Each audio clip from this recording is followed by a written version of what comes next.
197. Three seniors on the starting front four for the Saints. Linebacker core tonight in the middle is Sledge Winklejohn, who's a junior, 5'10", 209. Mike Hake flanks him to the left.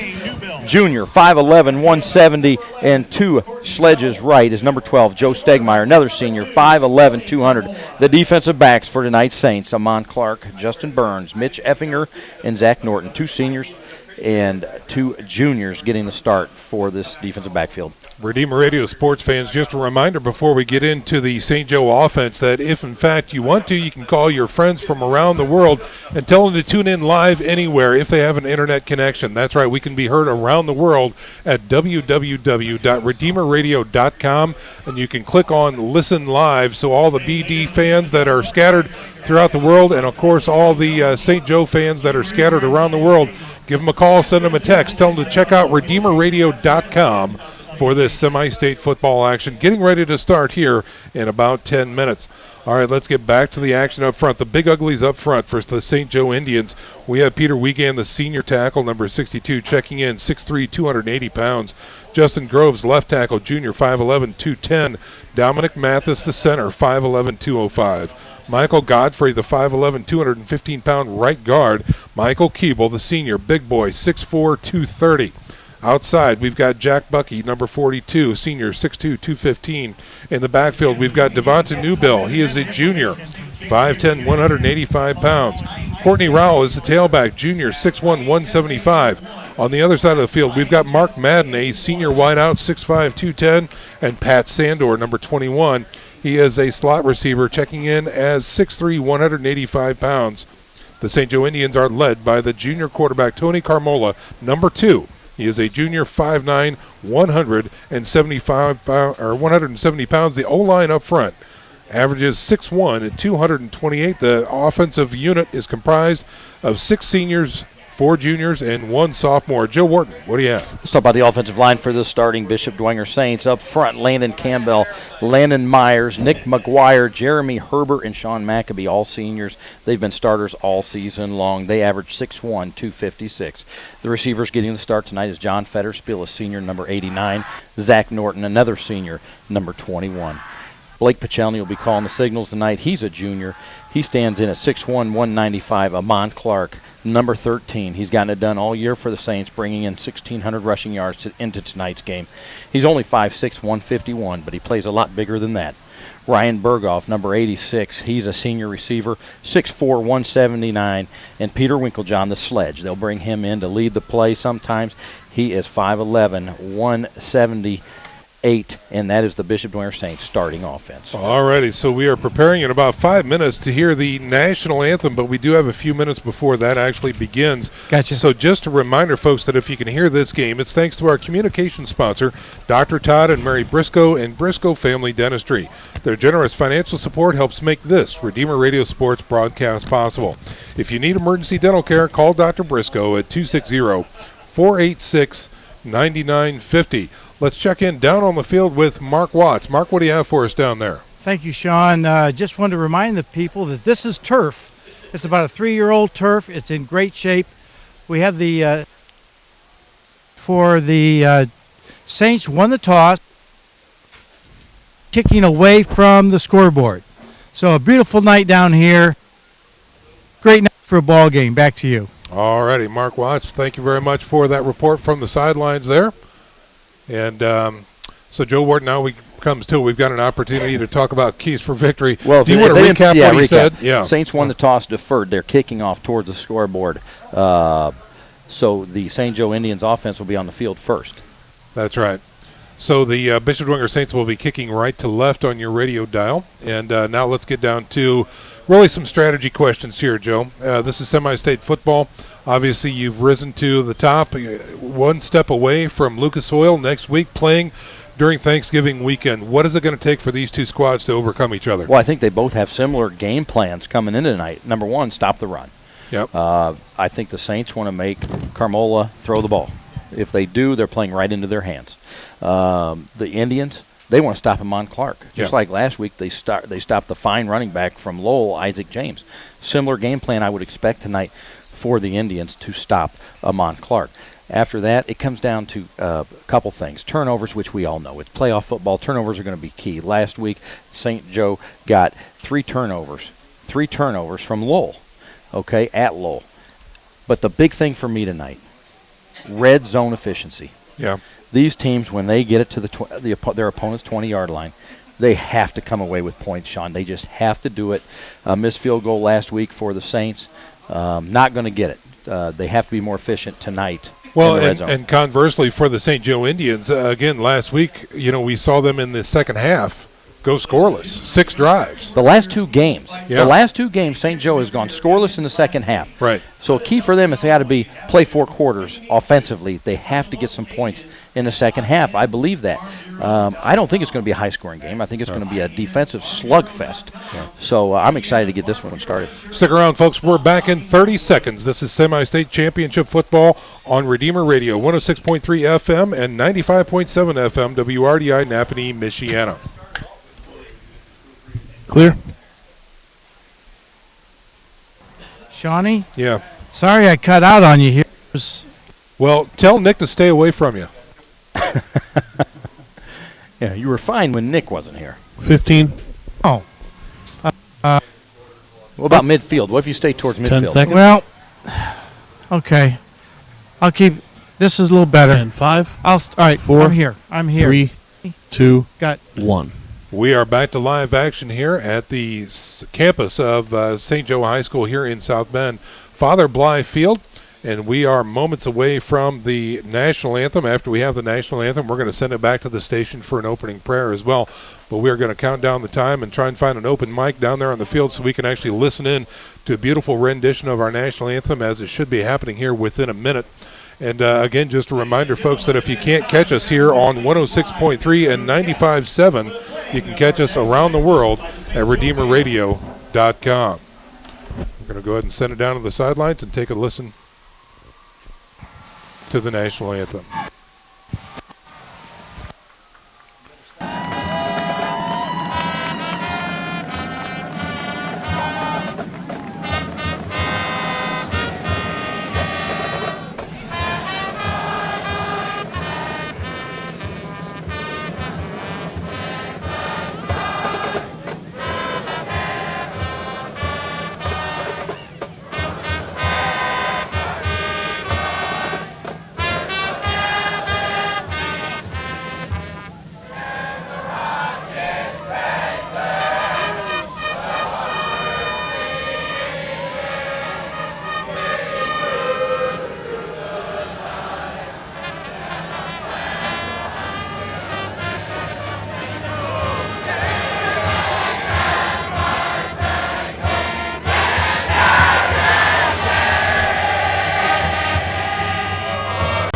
Parkview, we did it by all our attention on you, the patient, cases, and by leading the region in heart, stroke, and trauma care. This is not your typical emergency room. It's Parkview. Emergency, where you'd rather be. Parkview, your partner in health. How do you design? Clear 40 seconds. Thank you. Is that Father Coonan down there? Terry Coonan leading them in prayer? He just knelt down in front of them. Yeah, probably. let's try this again. You know what I think it was? I think it's my 20 gloves. seconds. I'm taking my gloves off. That's probably it.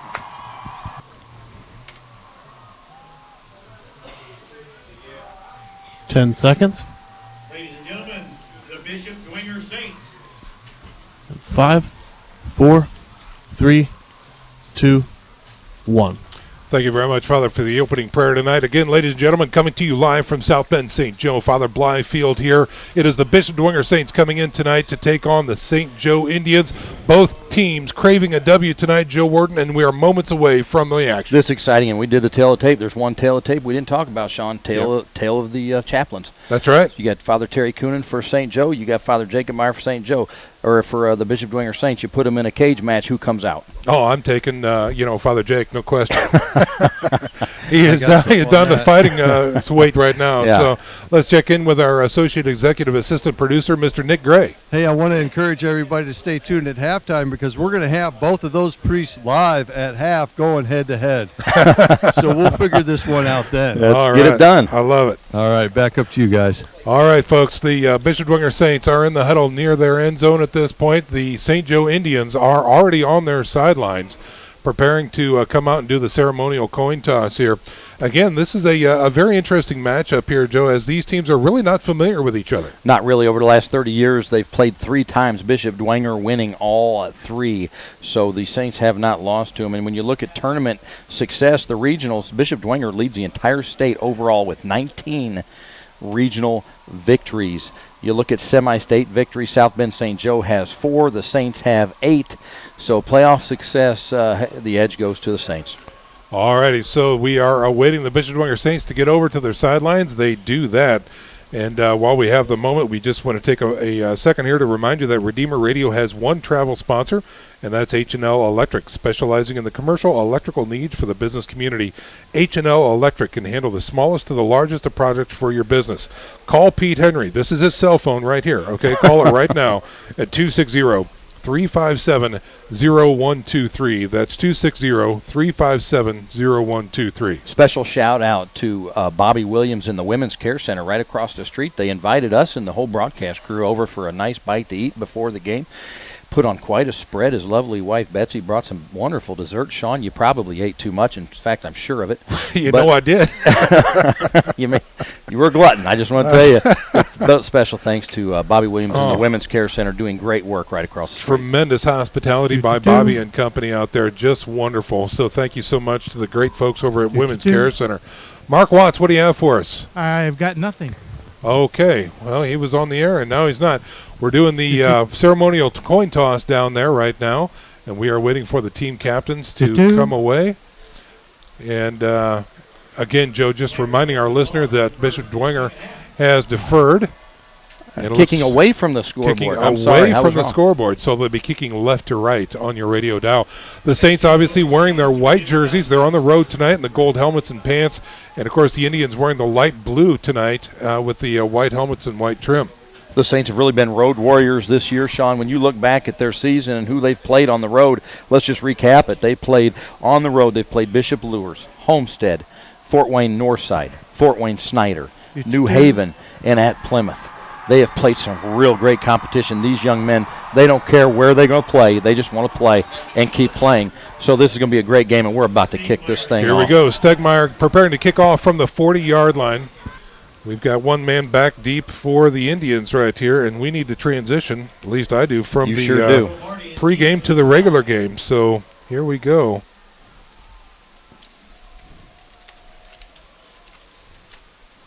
So we are preparing to kick things off here at St. Joe's South Bend. Stegmeyer, number 12. Stegmeyer getting a Player of the Week commendation here in the Fort Wayne area as an academic player. He does a fine job. Also plays linebacker for the Saints. That's right. Stegmeyer, number 12. Puts his leg into it. It is a high end-over-end kick trailing to the left side. The ball is on the ground, picked up at the 15 on the run, looking for some room as number 7 gets out past the 20 to the 22-yard line, and that's where the St. Joe Indians will take over. Cromartie, very dangerous player out there, the senior. Dropped the ball initially, but was able to recover it and cross the 20-yard line of the Indians. So the St. Joe Indians will take over 1st and 10 from that spot on the field.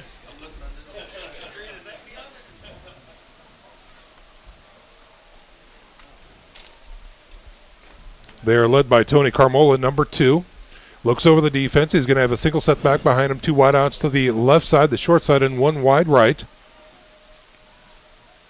Man in motion across the line of scrimmage to the right side. Here is a snap. Give to the tailback, looking for some room through the middle. Won't find anything there. He is stuffed at the line of scrimmage and driven back. And again, that is Rowell, number 11. Courtney Rowell is the junior running back, 6'1", 175, as the Indians test the interior line of the Saints. Looked like an unbalanced line to the left to start for the Indians, trying to get behind Peter Wiegand, the senior leader of this offensive line. Again, he checks in at 6'3", 280. So no gain on the play, bringing up a 2nd and 10. This is the second play from scrimmage. Again, the Indians moving right to left on your radio dial. Front 4 down for Bishop Dwenger. Here is the snap. Ball's in the air, and Carmola just has to cover it there, and that's going to be a tackle for loss back at the 16-yard line. Give that one to Colin Burns. He was there to touch Carmola as soon as he landed on the ball. So Burns gets a sack there early in this ball game. So that is a huge loss that time of about 8, bringing up a 3rd and 17. Brings up The 3rd ball and is resting 17. at the 16-yard line. A couple kids dropping balls early. Cromartie on the kickoff and then Carmola there on the snap. They widen things out here. 2 wideouts left, twins right, single setback. Rowell is abreast of the quarterback. Carmola in the shotgun. Here's a snap. Another high snap. He just takes it through the middle looking for some room. He's dangerous. He's got some room. Gets into the linebacker core and is driven backwards near the 24-yard line. And he gets out to the 25, but will not be enough for a first down. Spread the field, quarterback draw with your fine running quarterback Carmola. He's the leading rusher for this Indians team. He comes in with 800 yards on the season. Oberfell on the tackle. 9, Killalea on the punt here coming up. Check that, but right now we've got Zach Norton and Almon Clark back deep for the Saints, standing near their own 35-yard line.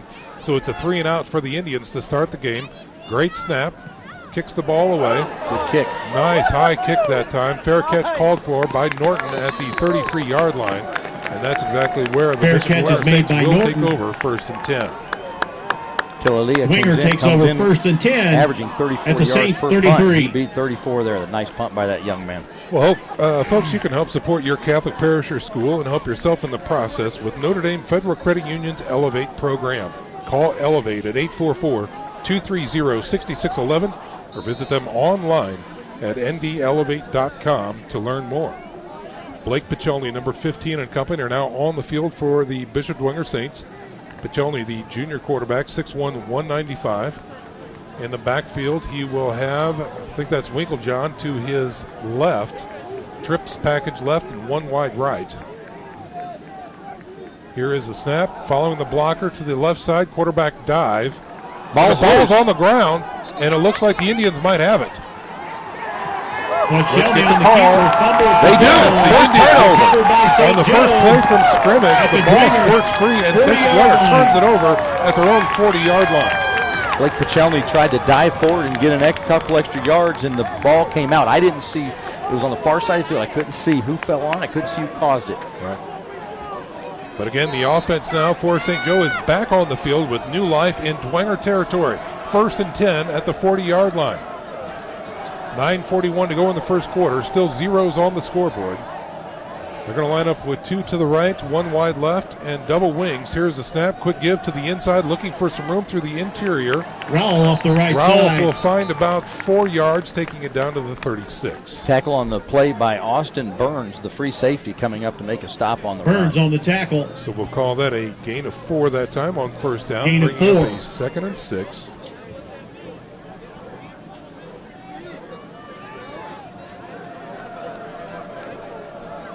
They break huddle and come to the line. On 2nd and 6.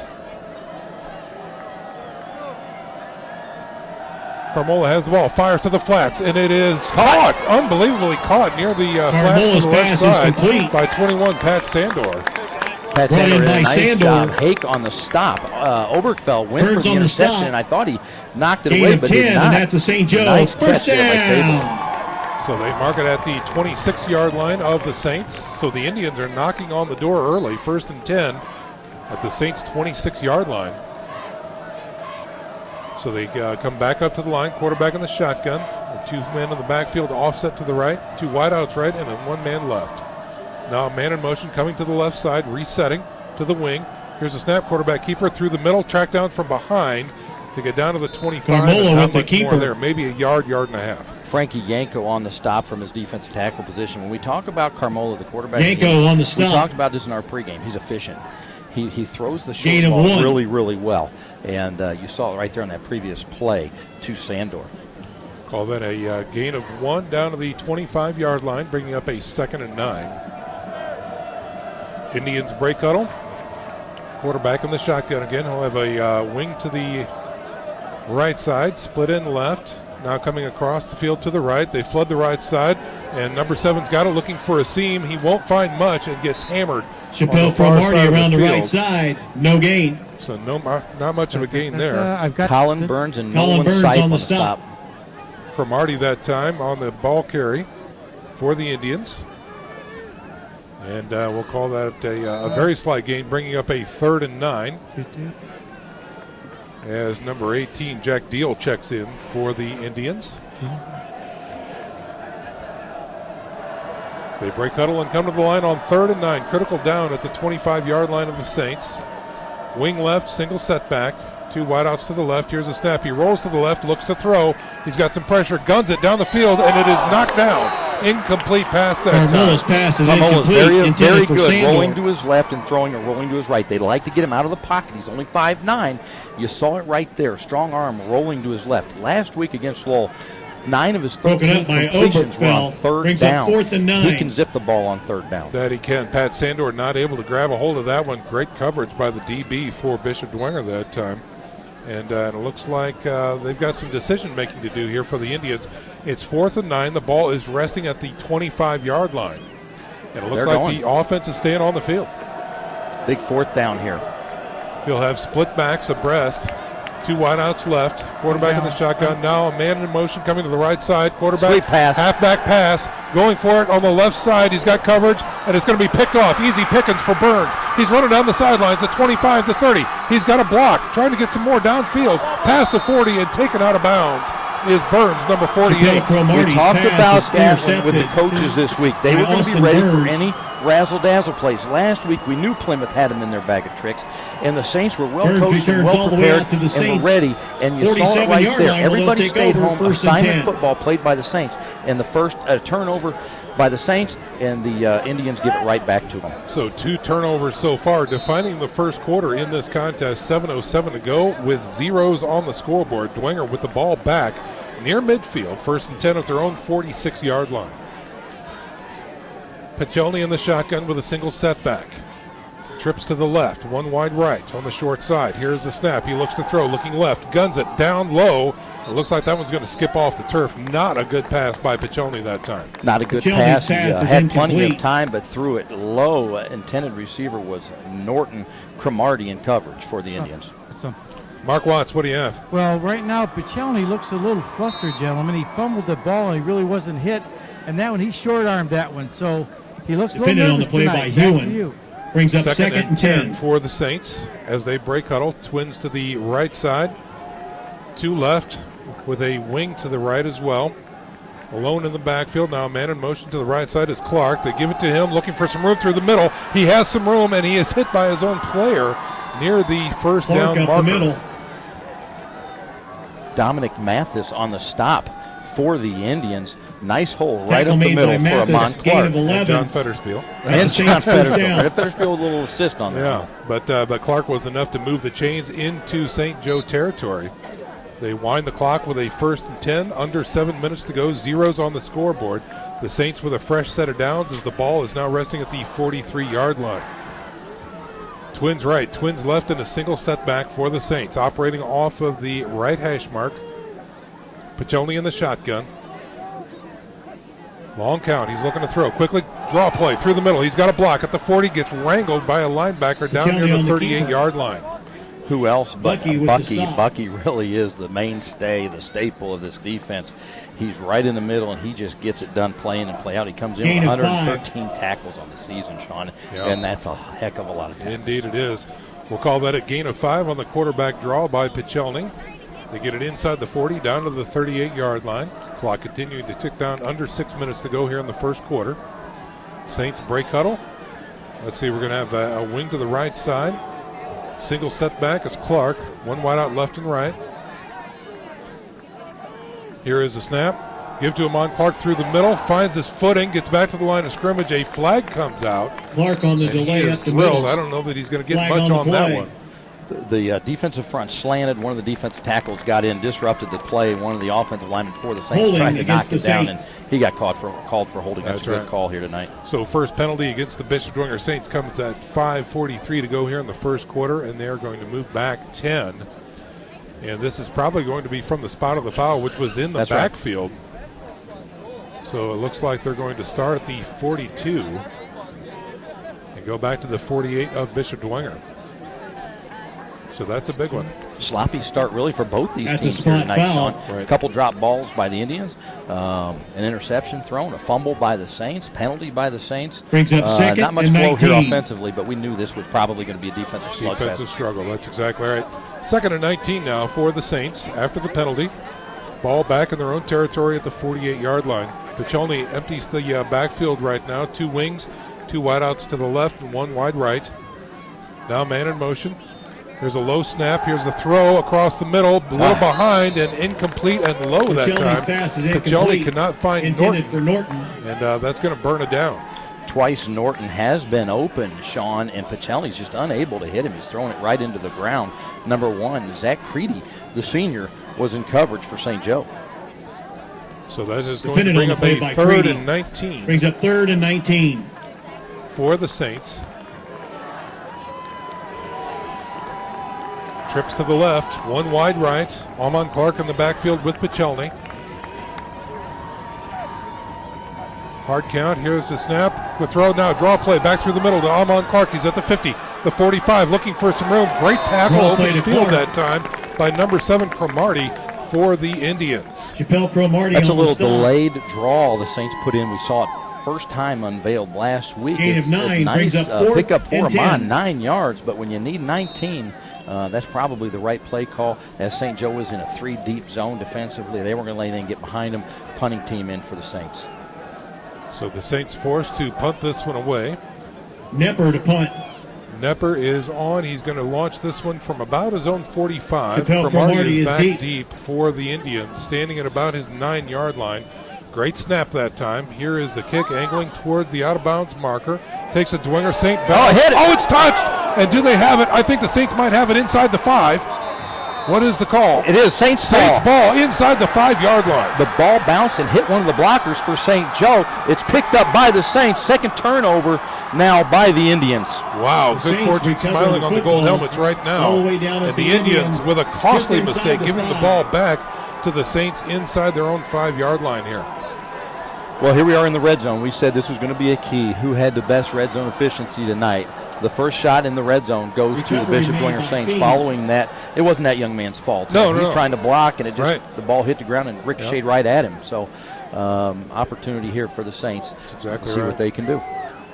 So first and goal from the 4-yard line now are the Bishop Dwenger Saints. Winklejohn is going to line up as a wing to the left side. Unbalanced for the Saints to the left. Almon Clark to the left of the quarterback. Here's the snap, quarterback keeper, left side looking for a seam. Piccioni, does he punch it in is the question. It's going to be close. No call yet. It looks like they're going to down him at the 6-inch line. And he will be short. So a 3.5-yard run by Piccioni that time does not break the plane. With 4 minutes to go here in the first quarter, Saints already back up to the line. Winklejohn in the tight spot. Quarterback keeper through the line. Touchdown, Saints. Saints get on the board. Saints take advantage of the fumble. Let's call it a fumble on the punt. And punch it in the red zone. So 1 for 1 in the red zone for Bishop Dwenger if you're keeping track at home. Now let's see what they do here for the PAT. Blaine Canseco should be on to kick this one away. And of course, with the PATs, the Saints always, it's not certain that they'll kick it through. Sometimes they do the swinging gate. This time they line up to the left side. Here's a quick pitch to Almon Clark. He tries to get in. Does he get in is the question. No, he was not. Stopped. He was stopped. The Indians were there. Indians defense holds strong on the PAT as they try the end around on the left side. And the Saints are unsuccessful, so 6-0 is your score with 4:02 to go. Stick around, folks. We're back in 30. You're listening to Semi-State Football right here on Redeemer Radio 106.3 FM and 95.7 FM WRDI Napanee, Michiana. You're clear.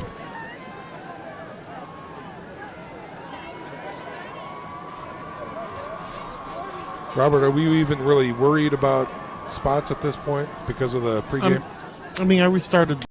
One of the most advanced, focusing all our attention on you, the patient, by involving doctors and nurses, more private spaces, leading the region in heart, stroke, and trauma care. This is not emergency room, it's Parkview. So they weren't fooled at all. Back to you. Here is Stegmeyer's kick from the 40. Long end-over-end kick. It's going to be taken by Cromartie at about the 6-yard line. He's at the 10, the 15, the 20, looking for a seam. Gets hit north of the 20 at about the 23-yard line. Cromartie brought down So again, the St. Joe Indians will take 23. over at about the same time the last time the Saints kicked off to them. Special teams tackle there by Gernhardt, number 50 for Bishop Dwenger. 3:58 to go here in the first quarter. The Saints on top of the Indians, 6-0. They officially marked the ball at the 23-yard line. Tony Carmola, the quarterback, number 2. To his left is Courtney Rowell, number 11. Twins left and right. He's looking to a little play action, looking for some room. He found it through the middle, into the linebacker court, dashing past the 40 to about the 42-yard line before he is brought down. Carmola showing some great speed Gain of getting 19, through the middle and of that's the a line. St. Joe. Well First blocked down. on the left side there on that counter. I mean, the defensive end, Austin Rotomat Burns on did the everything he could to take on the 2 blockers, but it's just too much for him. Nice hold there. You got to have the linebacker filling on that one, which would have been Stegmeyer. Carmola, big pickup for the Indians on first down. 19 yards on that last play, taking it out to the 42-yard line. And again, they're going to have here a snap on first down. Gives through the middle to number 11. Rowell That up is the middle. Rowell, who gets into the linebacker core and not much more. He gets it north of the 45 to the 46-yard line. Stegmeyer on the stop. Stegmeyer on the stop for Gain Bishop of 4. Dwenger, along with Camry Greer.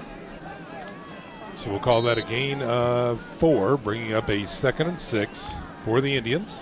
Sean, real quick, we have a jersey change out there. Winklejohn is now wearing 41. Camry Greer's jersey, the sophomore.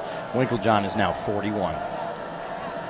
On 2nd and 6 for the Indians. Quarterback under center, I formation, man in motion now going to the left side. Here's a snap, give to the tailback, following through, good hard-nosed football there. Finding a little seam, off tackle Rowell off the right. right side. Getting into Dwenger territory down to the 49-yard line. That's going to bring up a 3rd and short Gain of for the 5. Indians. Again, Austin Burns, a free safety on the stop. Colin for the Burns on the Saints. stop. Brings up 3rd and 1. So the ball resting at the 49-yard line brings up a 3rd and 1 for the Indians. Putting a nice little drive together. It started back at their own 23-yard line. Now they've crossed into Dwenger territory. Critical down here on 3rd and 1 to keep the drive alive. If I'm the Indians, I'm running behind that big left tackle. Yep, I formation again. Man in motion to the left side. Here is a snap. Give to the tailback, looking for some room. He hits that wall. Still driving is Rowell. Rowell He off may the not right get side. it. Let's see what the call is as he's driven back. Burns says no. Yanko on the stop as well. I think he's going to be about a half a yard short. I think you're right. They might have to measure this one. Yanko with the I've got tackle. something. He is short. Let's check in with Mark Watt. Brings up Okay, 4th last and time short. St. Joe was down inside the 30, Dwenger went to a 5-man front. Now they just went to it the last play, and they're probably going to do it this way. So if they're going to stop St. Joe, I think Dwenger's going to have to stay in that 5-man front. You guys can watch it from up there. Back to you. All right, Devonta Newbill and Pat Sandor checking in as Rowell checks out. 10 seconds on the play clock. They're still trying to run personnel That's in and right. out. That's what they get up to the line with 4, 3, 2, man in motion now. Here's a snap. Oh, we got a timeout on the play. Yes, coach was able to call a timeout just before St. delay Joe. game was called. So the Indians are going to take a little breath here and talk about it on 4th and inches as they had lined up to go for it, and we are going to go ahead and step out for a 30-second break.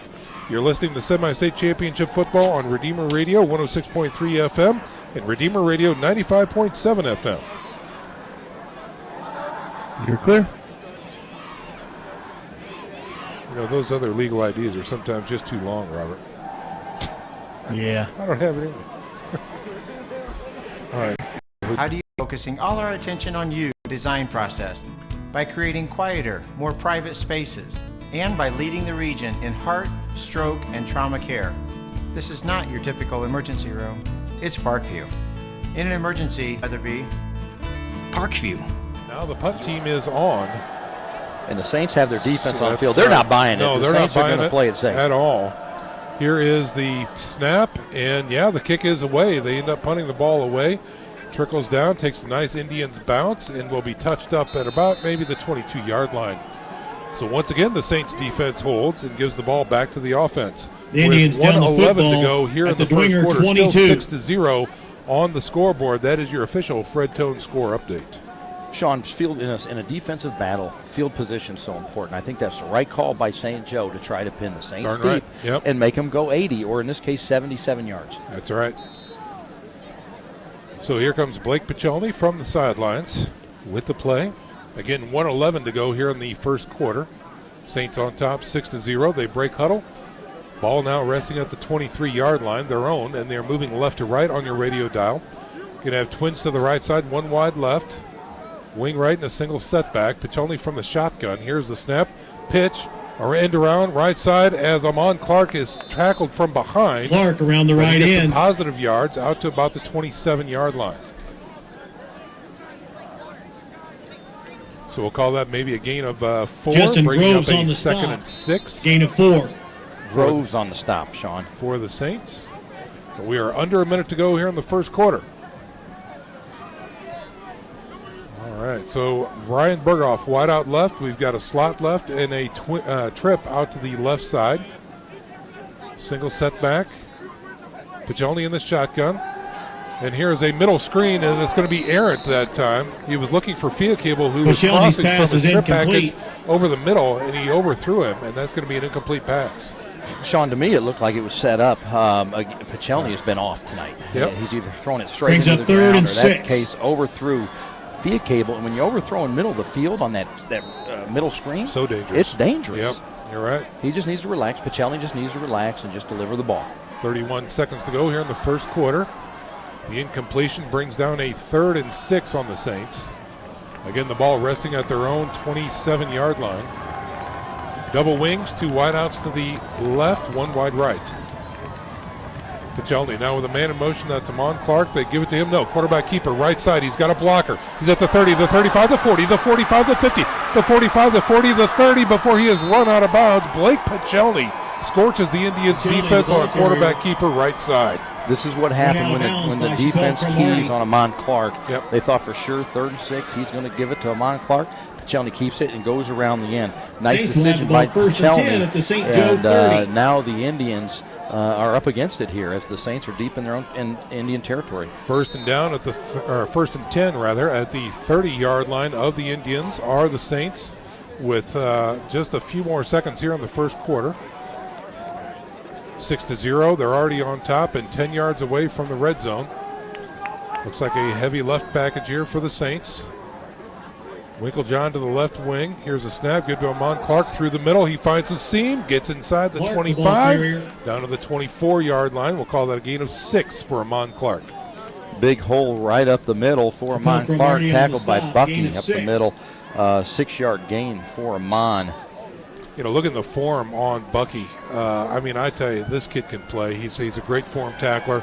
He finds himself in the middle of the scrum At the all end the of time. quarter number He's doing a 1. Fine job for the Indians. Bishop Dwenger 6. Okay, folks, that's going St. to do Joe it for the nothing. first quarter of action. The Saints 6, the Indians 0. We're going to step out for a 1-minute break. You're listening to Semi-State Football on Redeemer Radio, 106.3 FM, WRDF, Columbia City, Fort Wayne, and 95.7 FM, WRDI, Napanee, Michiana. You're clear. St. Joe can't go 80 yards.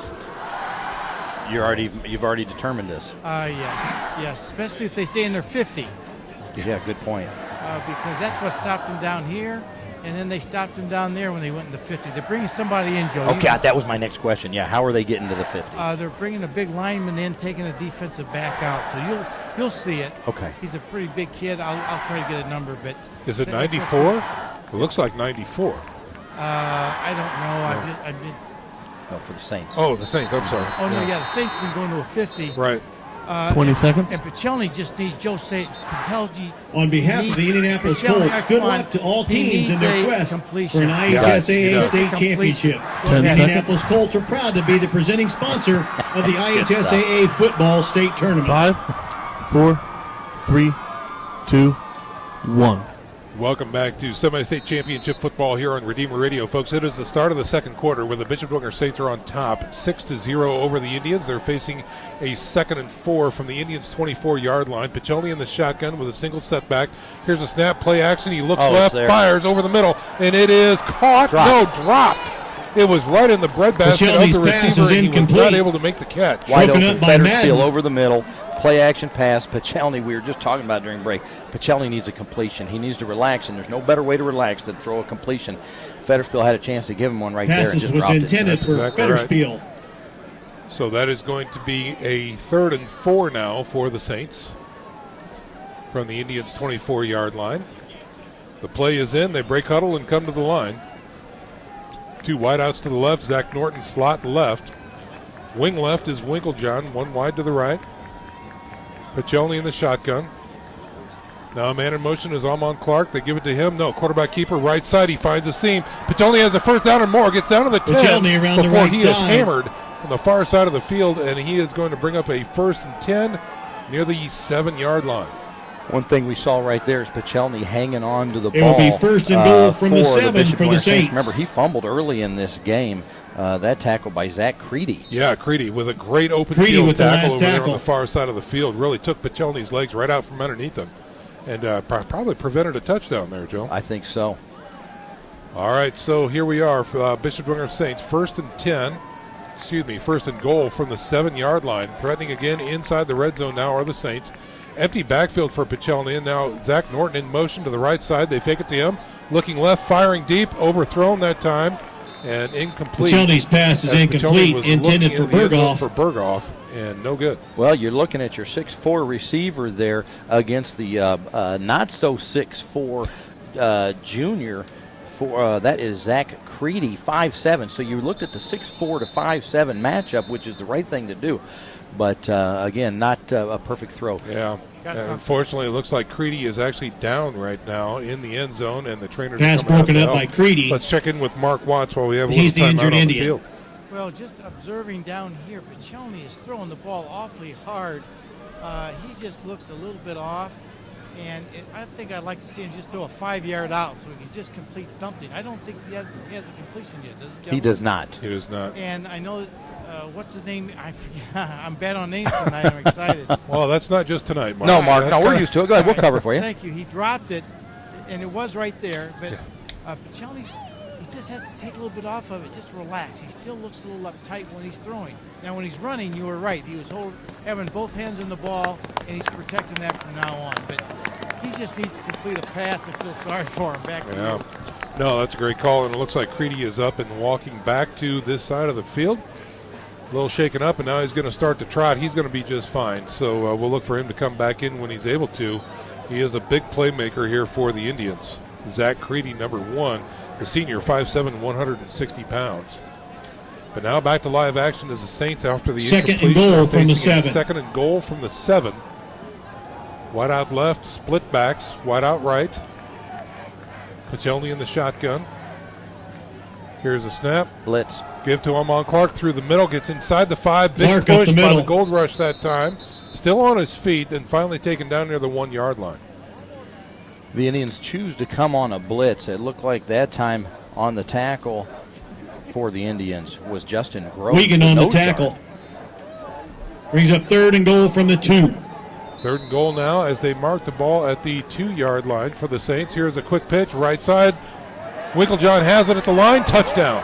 Sledge, that's what you do. You go unbalanced right and you sweep it to Sledge Winklejohn, and let the him ball find a carrier, hole. goes the last Sledge 2 yards finds a hole, for the Saints touchdown. For a Saints score. So around the right side, Peter Winklejohn puts 6 more points on the board. The 2nd touchdown of the night for the Bishop Dwenger Saints with 10:53 to go here in the first half. The score now 12-0. And again, this is interesting. On their last touchdown, they failed to complete the PAT as they tried for 2. And now let's see. Buen Consejo is in there, and it looks like Piccioni will hold the ball. And they're going to line up Consejo on for the point at after. this point. Doesn't mean much yet. Fino on the snap. And they're going to try the inside give as they give to Amon Clark, and he dances in for 2.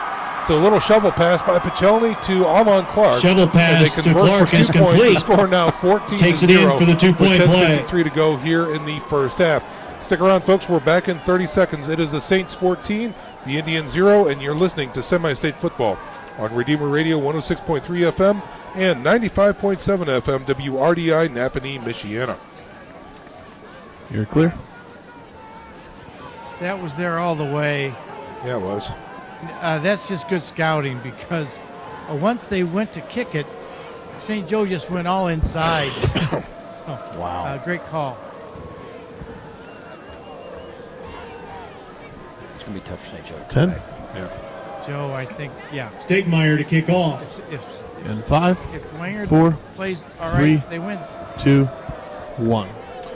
Football fans, Eisman Property Management is a local company that offers owner services for residential properties from a single home to large complexes. Contact Eisman Property Management on the web at 456rent.com or give them a call at 260-456-RENT. Here is Stegmeyer's kickoff, angling out of bounds actually, and it will trickle out of bounds, and the flag comes out near the 12-yard line. So the Indians have a decision to make here, 1st and 10 from the 35, or to have him re-kick. Oh, I think they're going to take it. Stegmeyer's kick goes out of bounds. Let's see what the call is here.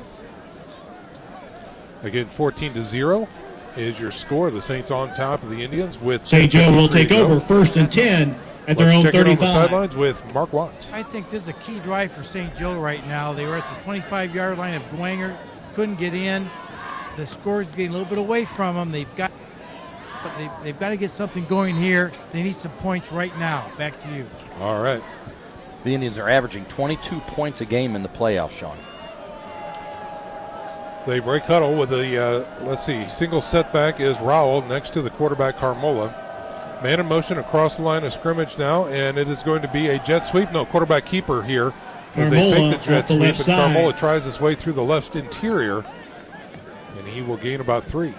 Great job there by Nolan Sipe. I watched Nolan Sipe that play, and he tackle made by right Yanko down the line of scrimmage. Him and Yanko both, and just made a great stop for the Saints for a short game for these Indians. All right, so let's see here off the gain of 3. 2nd and 7 for the Indians now. Single setback, and they're going to play action. He rolls to his right, looks to throw, throws it outside, going down for it and catching it successfully. It looks to be, I think that was Carmola's pass is complete. Flag. 28 or 29, Sean. I think it's 29. 29 on Sam the catch. Dolniak. Pass is brought in by Dolniak. Dolniak, yeah, he is a flag senior, on the play. 180 Illegal pounds, formation against the Indians. It looks like this one's coming back. It is. Illegal procedure call is the call against the Indians. So that pass will all be for naught. 5-yard penalty against St. Joe. Now, is that their first? That is their first penalty of the night. Yeah. 9:57 to go here in the first half. 14-0 is your score. In case you're just joining us, we're coming to you live from Father Blythe Field here in South Bend, where the Bishop Dwenger Saints are on top of the St. Joe Indians 14-0 with 10 minutes to go here in the first half. So the penalty is marked off back to the 32-yard line. That's going to bring up a 2nd and 13 for the Indians. Mark Madden brings comes up in 2nd and 13 for the Indians. 5 wide receiver for St. Joe. He's a tall drink of You water. got that right. Looks like a trips package on the left side. Single setback. Double tights. Here is a snap. He's looking to throw. Looks left. Fires over the middle, and it is caught. That'll be enough for a first down near the midfield stripe.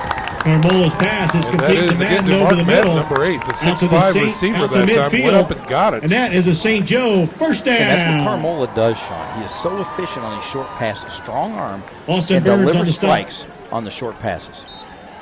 So that one is enough to move the chains right at the 50-yard line.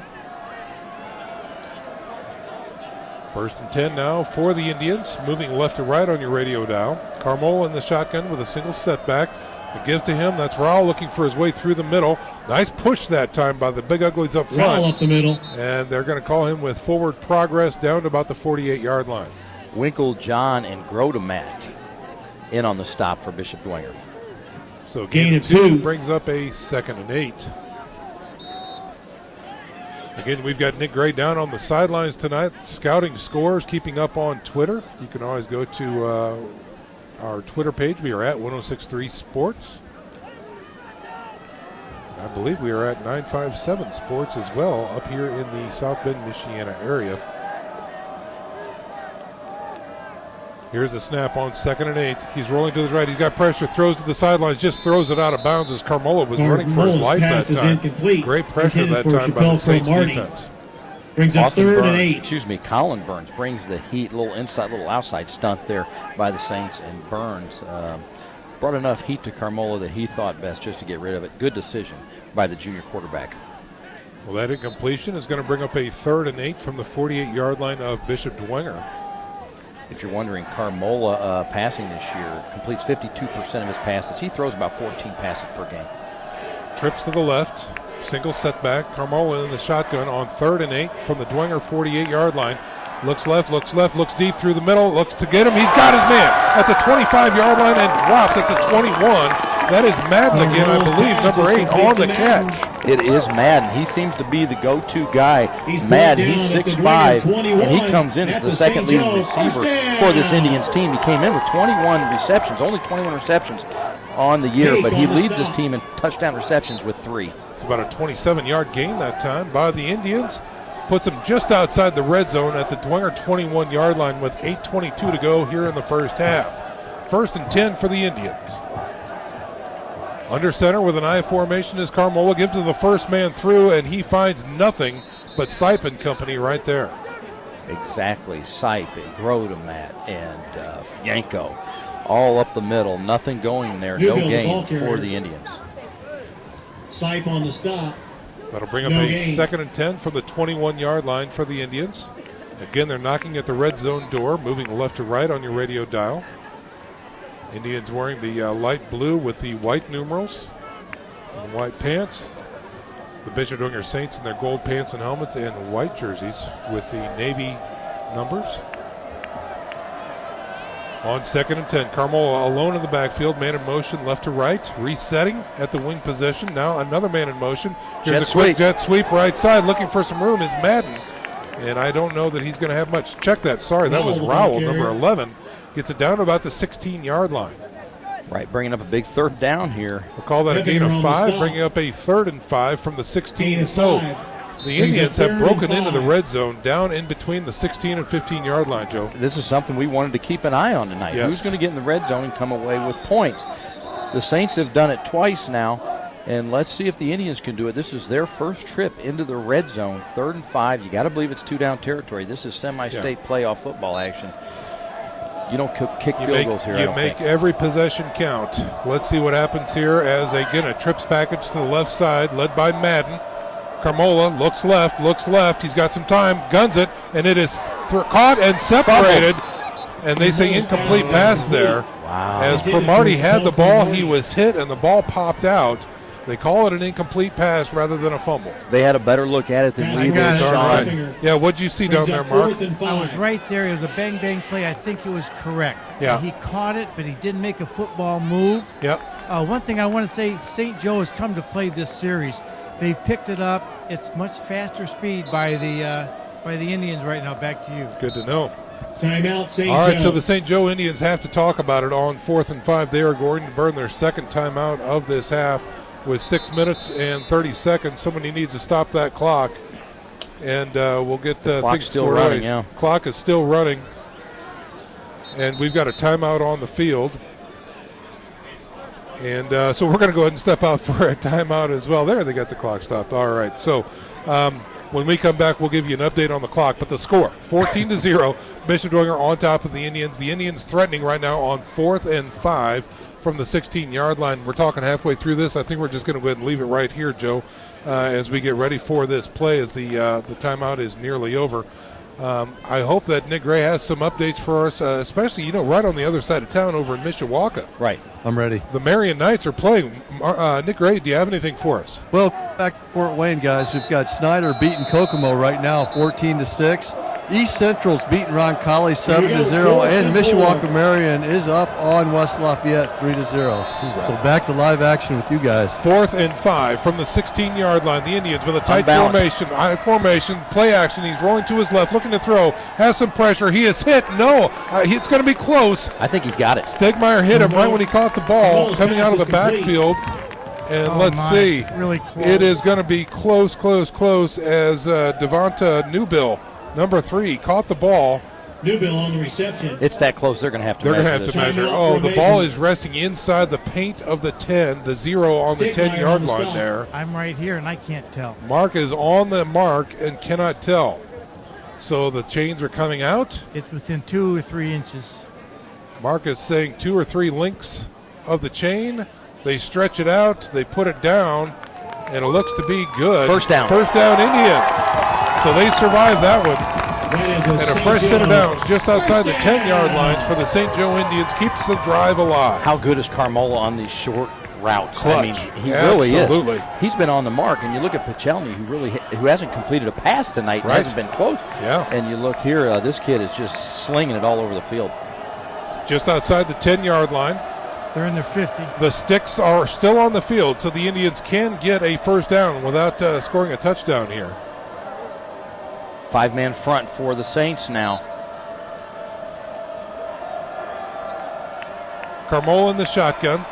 Man in motion, left to right. They fake the jet sweep. Quarterback keeper left side, looking for some room. Getting inside the 10, but not much more there. Maybe down to the 9-yard line is Carmola. Winklejohn again on the stop for the Saints defense. So we'll call that a gain of, looks to be a long 2. Winklejohn on the stop. You have to think at some point maybe they're going to look for, the Indians are going to look for Madden, their 6'5 receiver down in this part of the field. He's been clutch for him on this drive. And he's going to be a wide out to the right side. Maybe All we're going alone. to see a fade. Single man coverage. Zach Norton on him. Man coverage. Single setback. Wing to the right. Man in motion. Going to the right. And now we've got a flag on the play. This is a red zone mistake on somebody. Procedure. Yep. It's a procedure penalty against the Indians. Hate to see that at the 9-yard line. I've got something. Mark Watts, what do you have? The Indians have done a great job protecting their quarterback. He's got all time to throw, and the Saints have not put pressure on him all night. I know he's spreading out sometimes, but he's got a clear view to his receivers. Back to you.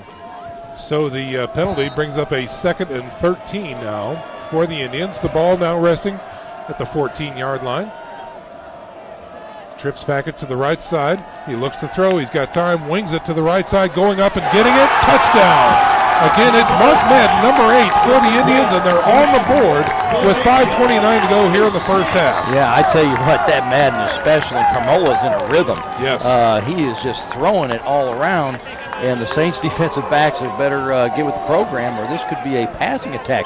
We thought if the Saints had forced the Indians to pass, that would be to their benefit. Right. It certainly is not to their benefit here in the second quarter. Absolutely not. Not with a guy like Mark Madden on the field for the Indians, as he really rakes the Saints over the coals on that drive. And now we look at the PAT by Killalea. It is up, and it is good. 14-7 now is your score. The Indians are on the board with 5:29 to go here in the Bishop first half. Dwenger 13, We're back St. in 30 Joe seconds. 7. You're listening to Semi-State Football on Redeemer Radio, 106.3 FM, WRDF Columbia City, Fort Wayne, 95.7 FM, WRDI Napanee, Michiana. Welcome home to your family of faith. In health. How do you design one of the most advanced ERs in the country? At Parkview, we did it by focusing all our attention on you, the patient, by involving doctors and nurses in the design process, by creating quieter, more private spaces, and by leading the region in stroke and trauma care. Typical emergency room, it's Parkview. In an emergency, isn't this where you'd rather be? Parkview, your partner in health.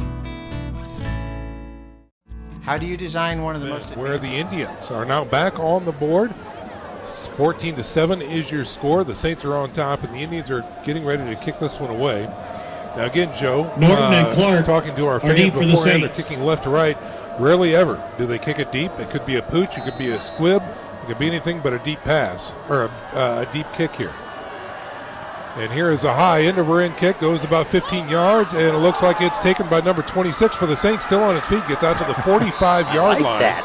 Yeah, looking for a few extra yards on the Saints that time. 26 did a nice job. You thought maybe that's Ian Stroud. He's a senior. Ian Stroud, you thought maybe he'd just catch it and go down. No, he caught it and took off. That's right. Gave him another couple yards there. So the Saints will have excellent field position. 1st and 10 at their own 45-yard line. Again, 5:29 remaining on the clock here in the first half. The Saints are up 14-7. Indians just completed a nice drive for a touchdown. And here come the Saints on offense, led by Blake Pachelny. Trips to the right side, one wide left.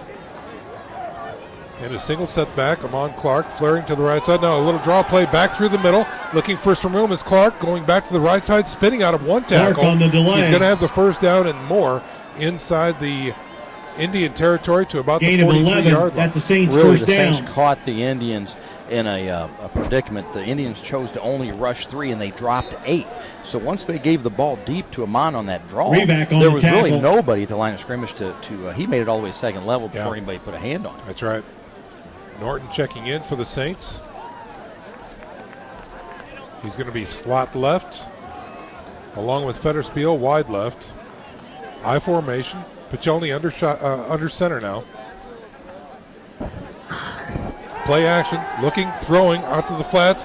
Fetterspiel has it at the 30, makes a move. 25 gets down to about the 22-yard line before Pachelny's pass is complete by number 18. Number 18 on the Fetterspiel stop on the for St. reception. Joe. That's Jack Deal. Finally, Pachelny's able to get a reception, break the Jack seal. Deal on And the if you're a stop. Saints fan, you hope that is going to lead to more completions. That's a Saints first down at the St. Joe 22. 4:46 mark in the second quarter for Blake Pachelny. Right at the 22-yard line, so the Saints are just outside the red zone here with 4:40 to go in the first half. They lead 14-7.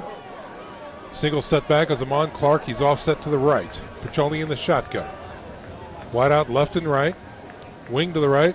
Indians Blitz. show blitz. He give to Amon Clark, left side.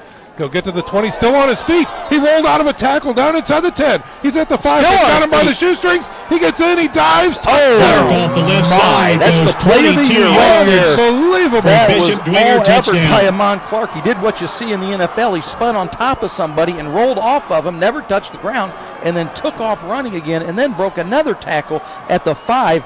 Great effort by Amon Clark. Can't believe what we just witnessed here as Amon Clark 22 yards. ran a 22-yarder when he should have been down with a 2-yard gain. Wow, what a play. That was a 1 minute and 11-second drive for the Saints.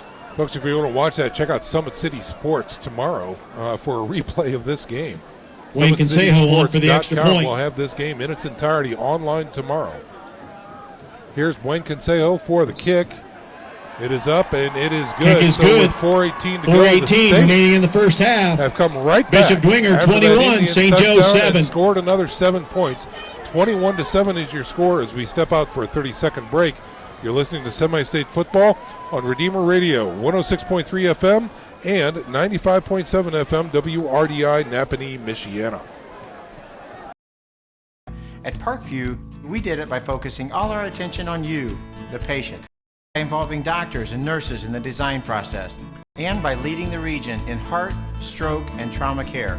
This is not your typical emergency room. It's Parkview. In an emergency, isn't this where you'd rather be? Parkview, your partner in health. How do you design? We are back to live action where Amon Clark has pulled Stigmeyer off to the kick play off. of the season so far. No doubt. With Chappelle a Cromartie is 22-yard deep. run. Should have been down after 2, but he spun out of a tackle, spun out of 2 tackles, and scored a touchdown. And here is Stegmeyer's kick back to the Indians. Take him near the 7-yard line, the 10, the 15, the 20, right through the middle. He's got a seam. Gets out. Oh, shoestring tackle as Cromartie is taken down near the 33-yard line. That's Chappelle Frankie Cromartie Yanko on the special return. teams tackle. Brought I guess down Frankie at the the St. Fletcher Joe Yanko does it 33. all here for Bishop Dwenger tonight. Did you see when Cromartie got into the scrum? Yanko he hit with that the tackle. second gear? Listen, returning kicks is like driving 60 miles an hour through a toll booth. I mean, you just got to have a lot of guts and you got to have a lot of belief. Here come the Indians on offense. They are led by number 2, Tony Carmola. He is a junior. He's got a single setback beside him. They give to that single setback, and he goes down. That's going to be a little tackle for loss. Raul up the middle. It looks like Raul might have backfield. lost his footing on that one, Joe. I think so. I think Raul lost Loss his of one. footing and helped the Bishop Dwenger Saints defense out, because I don't believe anybody with a gold helmet on touched him. No, I think not. So we'll call that a loss of 2, bringing up a 2nd and 12 with 3:50 to go here in the first half. 21-7 is the score. Saints on top of the Indians. Indians moving left to right on your radio dial. After that small loss, they're looking at a 2nd and 12 from the 31-yard line. They come up to the huddle with a single setback. That's Raul, again, abreast of the quarterback to the left side. He rolls to his right, looking to throw, looks downfield, guns it. Look at that throw, and just off the hands of Mark Madden. Carmola's pass. They knew, the defense back knew intended for exactly Madden. where they were going, where Carmola was going to go with the ball, because Norton stayed right with him and Austin Burns was over the top, this free safety. They were doubling up Madden on that play. Really impressive to see Carmola rolling that far and then twisting and gunning that ball accurately. I think right now it's easy to say he's better on the run, Right. left or right, than he is just standing back in the pocket. I agree. Certainly has more comfort, more comfort throwing the ball on the run like that. It looks like it. Yeah. Before that play, Carmola was 5 out of 8 for 79 yards and a touchdown. All right, 3rd and 12 now for the Indians as they break huddle and come to the line. Twins to the right side, one wide left. He's looking to throw, looks, checks off, throws over the middle, and going for it. Oh, is nearly picked off as he's going for Mark Madden again, off of his fingertips. And it looks like the safety was diving for it for the Saints. And it just falls to the ground. That brings up a 4th and 12. Austin It Burns looks like defending the on the play. is coming on for the Indians. Brings up Oversell, 4th and 12. Stegmeyer, and Austin Burns were all surrounding Madden on that Kilway play. to punt. They were not going to let Madden get that one. So Kilolea, number 9, is in Norton the punt and this one. Clark He's are standing deep. at about his 15 right now. Should launch at about the 18. Looks like that's Zach Norton back there and Amon Clark back deep for the Saints. Great snap. Boots it from about the 20-yard line. And Amon Clark comes over to catch the ball, and it won't be caught. It'll be touched up by the Indians near the 30-yard line. 3:14 to go here in Kilway's the first punt half. is The down Saints 21. At the Dwenger 30. The St. Joe Indians 7 at this point. The Saints offense in the playoffs have averaged 28 points in the playoffs per game. Their defense has allowed 8. St. Joe in the playoffs have averaged 22 points for their offense and have given up 10. Here come the Saints on offense. Piccioni in the shotgun, trips to the left, one wide right. Now man in motion is Amon Clark coming back across the line of scrimmage. They give it to him. They go to the right side, end around, jet sweep, and he finds not Clark much there off the right whatsoever. side. But there is laundry on the field. Oh, there is. Absolutely Flag on the right. play. It was thrown right at the center, Nick McGuire. You have to believe, Sean, this is going to be a holding call against Bishop Dwenger. Yeah, one would think so. Again, that was a late play developing as the ball was snapped really before Amon was in position to get that jet sweep. Right. Piccioni had to hold that ball out there for quite a while. No procedure and holding. 2 against the Wow, Saints. 2 for 1. Holding against the Saints. I think you take the holding in I this think you take situation, the- Sean. that's Take the exactly 10-yarder. right. If it's Yeah. a 5-yarder, 10-yarder, take the 10. You bet. Why? Because 10's twice as many as 5. Wow. That's why you take it, Sean. Okay. Folks, Holy Cross College is proud to bring you the second quarter of tonight's game. Holy Cross College is an affordable Illegal Catholic formation college is offering a declined. life-changing, St. Joe life-affirming accepts the holding education, penalty, and it's brings up closer than you 1st think. You and can 20. search for them on the web at Holy Cross College at Notre Dame, Indiana. So they mark off the penalty back to the 20-yard line.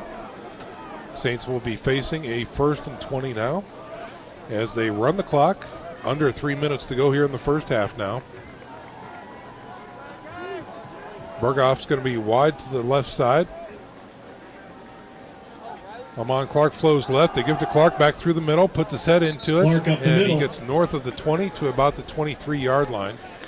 If you're Gain of if you're the 3. coaches upstairs watching what happened right there, everybody collapsed on Clark again, and as Pichelny and Jack Harris carried out their option fake around the side, there was nobody over there. You got to believe at some point, again, Wigan and Pichelny's going Reback to pull on the it and stop. take it around the corner Right. like he did for Yeah. a 50-yard gain earlier in the game. But you have to test those waters and see if You it's have still to, there. yeah, set it up Yep, is yep. what you call it. Set it up. Split backs this time. 2 wideouts to the left side, 1 wide right.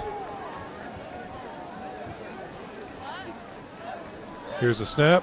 Play action. Throwing out to the flats. Norton's got it, and he keeps it this time out past the 40 to the 44-yard line, and that'll be enough for a Bishop Dwenger first pass down. is complete to Norton. What I like about that play there is Pichelny threw the ball before Norton even hit his break. So he's starting maybe to get a little relaxed there. And that's a Dwenger first Cromartie down. again in coverage for the Indians, but a big pitch and catch there for Norton. 22 yards on that play right there between Pichelny and Norton, and a fresh set of downs for the Saints at the 44.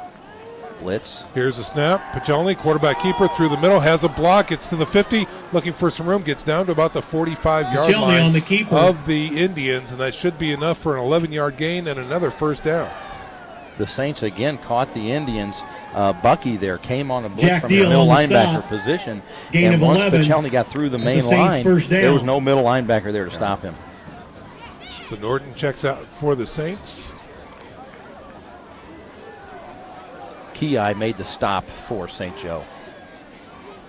Jack Harris now checking in for the Saints. He's going to be in motion coming towards the line of scrimmage from the right side. Here's a snap, give to Amon Clark following Harris. Breaks the 2 tackles at the 40, gets out to about the 35-yard line before Clark he's around the taken left down. side. Great open field tackle there by number 1 for the Indians. Creedy is back. Creedy Creedy is back on in the the game. stop. Excuse me, Creedy. Amon Clark comes into this game Gain of averaging 11. 7 yards per carry and That's a Dwenger 124 first yards down. per game. I think he's hitting his average pretty close at least here in the first half. Yeah. What's the time? Ball 124. inside the 35-yard line with a fresh set of downs for the Saints. About 1 minute and 20 seconds remaining, and now we've got a flag on the play. Flag on the play. Coming in from the back judge. 21-7 is your score. Saints on top as we get ready to leave the first half of action. They pick up the flag. No foul on the play. Apparently the official just wanted to check dinner plans with the other official. They got it all set. 1st and 10 for the Saints. Rolling to the right is Pichelny. He has some time, looks to throw, throws it out to the flats. It is caught and getting out of bounds. Pichelny's pass is complete. Is Berghoff, I believe. Caught by 86. Berghoff. 86 is Berghoff, the 6'4 receiver for Cromartie on the Bishop stop. Dwenger. Pichelny now has hit his last 3 passes. Gain of 7. Observation. We'll call that a gain of 7, bringing up a 2nd and 3. Mark Watts, what do you have? He's not muscling it now, gentlemen. He's back to his form. He's just taking good time and delivering the football. Before that, he was just trying to just muscle everything. He looks good right now. Back to you. On 2nd and 3 now for the Saints. Clock stopped at 1:08 to go. Ball now resting at the 27-yard line of the Indians. And now we've got a timeout on the play called by the Saints. So they saw something they didn't like. They've got some time to burn. They want to make this drive count as well. So we're going to go ahead and step out for a little 30-second break, folks. When we come back, we'll see what the Saints do here on 2nd and 3. Stick around, folks. You're listening to Semi-State Football on Redeemer Radio, 106.3 FM, WRDF Columbia City, Fort Wayne, and 95.7 FM, WRDI, Napanee, Michiana. Clear. Man, that's a mouthful. Oh, man.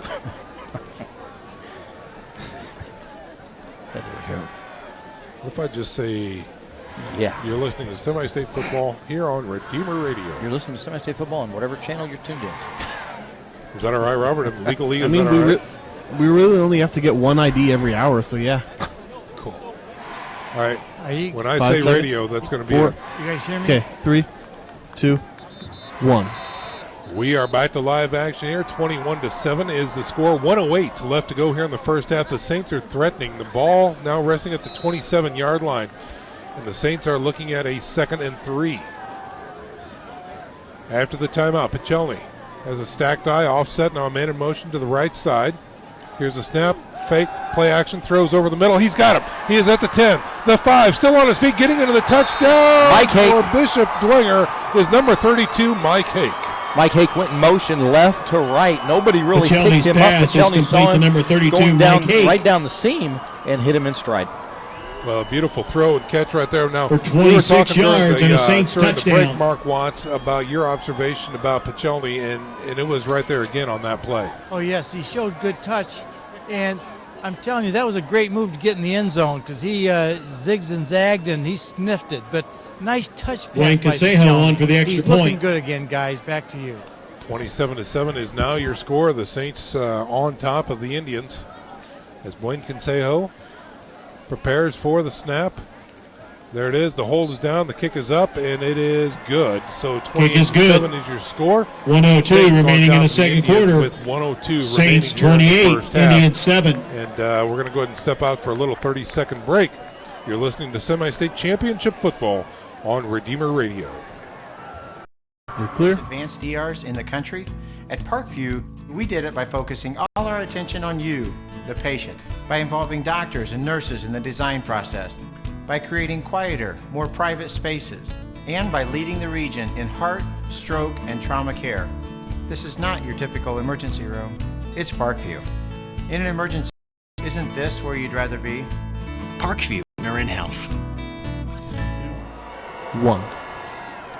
Back to live action here at Father Bly Field in South Bend, where the Bishop Dwenger Saints are on top of the St. Joe Indians 28-7 right now with 102 to go here in the first half. And it looks like Stegmeyer, number 12, is in to boot this one away. He'll be kicking right to left on your radio dial. Ball is in the air, going across the field, and it's going to be caught on the fly near the 15-yard line. Gets up to the 20, gets close to the sideline, still looking for some room before finally being dragged down near the 30-yard line. Scrappy return that time by the Indians. Frankie Yanko on the Brought stop. down at the Indian 30-yard line. I think that was Newbill, Devonta Newbill, number 3, on the return for the Indians. Tackle made by Yanko. So good field position as they face, unfortunately, a short clock, the Indians do here, with 54 seconds remaining in the first half. Down by 3 scores. Carmola will be in the shotgun with a single setback. Wing goes from right to left. Wide out left and right. Quick give. Rowell tries the middle, breaks it out to the right side, finds absolutely nothing there. Courtney Rowell is a junior running back, 6'1", 175 pounds. Gets a lot of the work done on the ground here for the Indians, Joe, but not much positive yards on that play. Well, and we've seen him in film, and if he Rowell, gets in the the ball open field, carrier, he brought is down by lightning Hake. fast. He is. No He gain. has not had an opportunity, Raul, to get into the open field and show that speed. He has track star speed, Sean. That he does. Mark Madden checking in. He's going to be wide to the right with 20 seconds remaining. This could very well be the last play of the game or the first half, for the Indians. I formation. And it looks like Carmolica is going to call a timeout here. Must have saw a defensive formation he did not like. So timeout St. Joe. With 13 seconds remaining. And I think we want to check in also at this time with Nick Gray, who might have some scores and updates from around the state. And hopefully he's prepared a special halftime guest or two that we might be able to talk to. But right now we're going to send it down to the sidelines and talk to Nick Gray. Ron. Okay, we're going to find Nick a good spot to talk to us because we're having some wireless technology issues there, so apologize about that. But it looks like the timeout's over, so we're back to live action here as the Saints come back onto the field. The Indians have just used their last timeout of the first half, and not a bad thing with only 13 seconds remaining. It looks like Carmola is going to be in the shotgun under center with an I formation. Man in motion going to the left side, resetting. Guard pulling, going through the middle is Rowell, finding a seam, gets into the linebacker core. Rowell off the right side. A little bit more before he is dragged down near the 39-yard line. And that won't be enough for a first down, so the clock will run out. On the stop. Your halftime score. Saints go into the locker room. Dwenger Saints 28. Leading the Indians 28-7. Well, football fans, stick around. Our halftime presentation is coming up right after this 90-second break. Again, you're listening to Semi-State Championship football action right here on Redeemer Radio. Welcome home to your family of faith. You're clear. How do you design one of the most advanced DRs in the country? At Parkview, we did it by focusing all our attention on heart, stroke, and trauma. This is not your typical room. It's Parkview. In an emergency, isn't this where you'd rather be? Parkview Health. Nick, what do you have for us? Do you People have anything around the going on? world. Their mission is to I got assist 28-20 impoverished Snyder's and up. disadvantaged people overseas, working in the spirit of Catholic social teaching to promote the sacredness of human life and the dignity of the human person. Tonight we'll be Any passing scores? the can in You got any support scores? of I do have Catholic some Relief scores. Services. I'm a little behind because our my goal phone is to died. be able to provide 10 fruit trees there's that. and a family garden That's to a funny. community 30 in need. Cold weather is We not need good. $300 mine's dead in too. order Mine's to dead purchase too. these items. My phone. We can do this, and I believe Hey, here comes we Father can Jacob. do He's even not gonna more. be one up. Every Here comes dollar cross donated field. tonight will go toward the purchase Behind to your of these left. items through We do Catholic have Relief 15 seconds. Services. Ron Colley Please beating give East Central generously. 14-0. Mishawaka Marion's winning 10-0. 10 seconds. 5 seconds.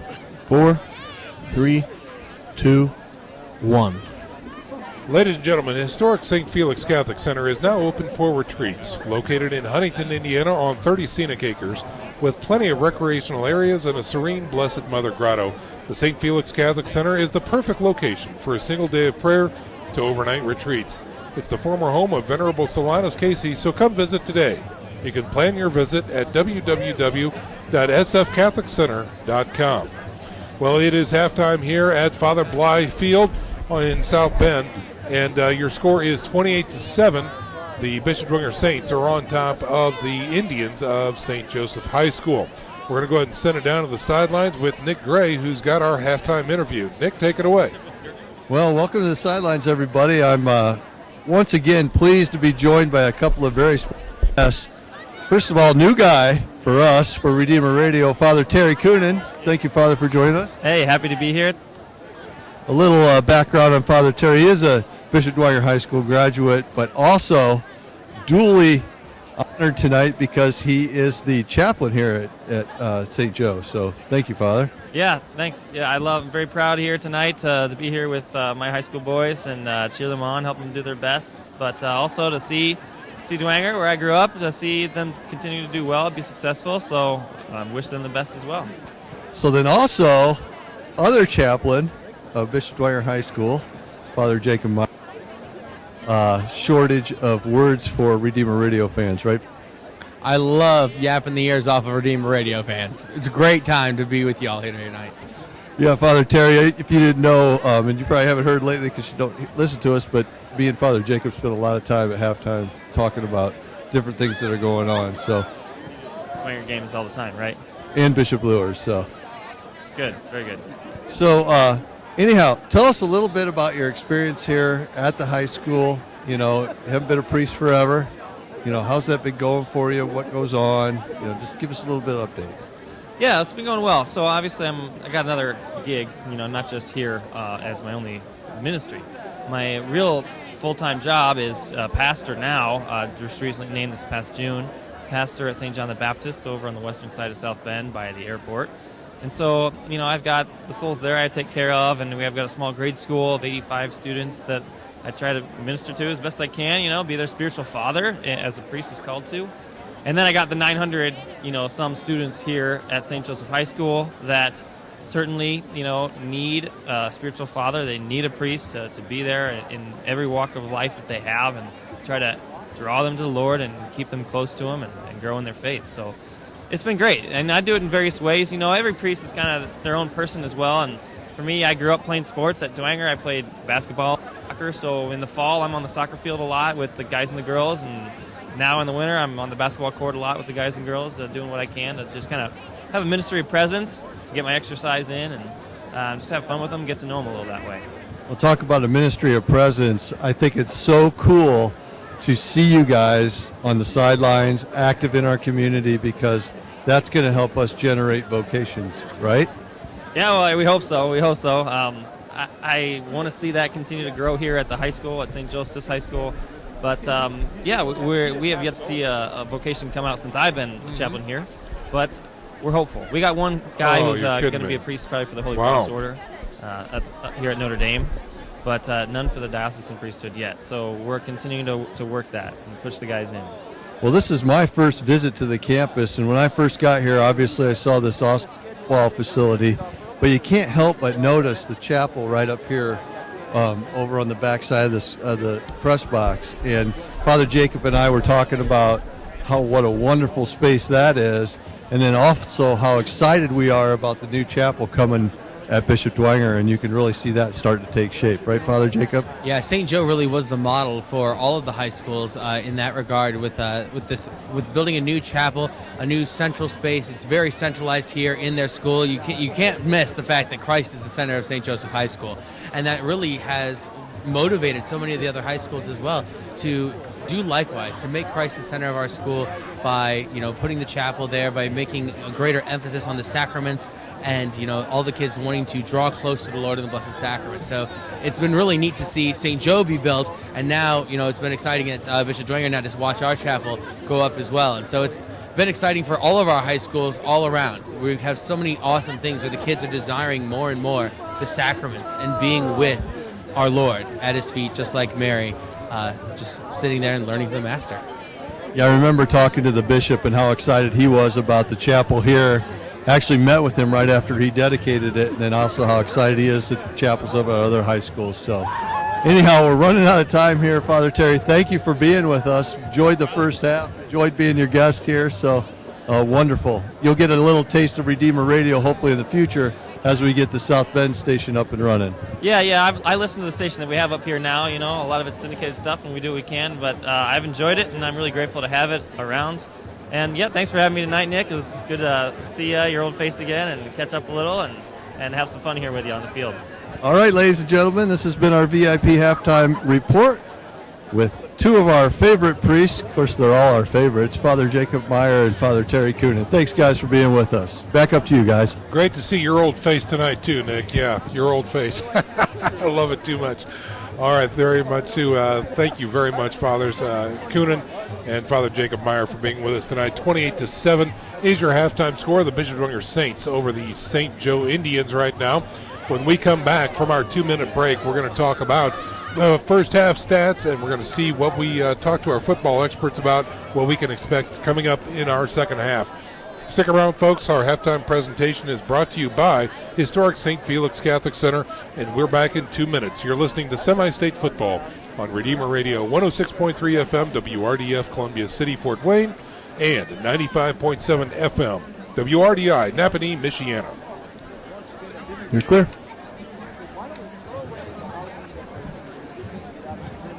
Are you able to hear me now, Sean? Well, hi. Yeah. Okay. 2 seconds. Hi, Mark. Great to see Nick's old face again. What? I couldn't hear you. Great to see Nick's old face again. Yeah. Father Terry said that, I about died. Oh, that's funny. I'm coming up. Yeah, come on up. Test. Yeah. Well, there goes the broadcast. There it goes. Joe's I'm back. on. I'm back. Yeah. I'll break the radio silence. I think we're in good shape, boys. Yeah. Well, water cutter's going to make a difference. Well, he did made it with the 50. I thought it was a good move. 4 or 5, whatever it takes. 4, 5, 6. Oh, it's okay. Wow. 220, 221. Whatever it takes. Yeah. You're going to wire it 220? Yeah, 220, 220. Yeah, they're facing out, yeah.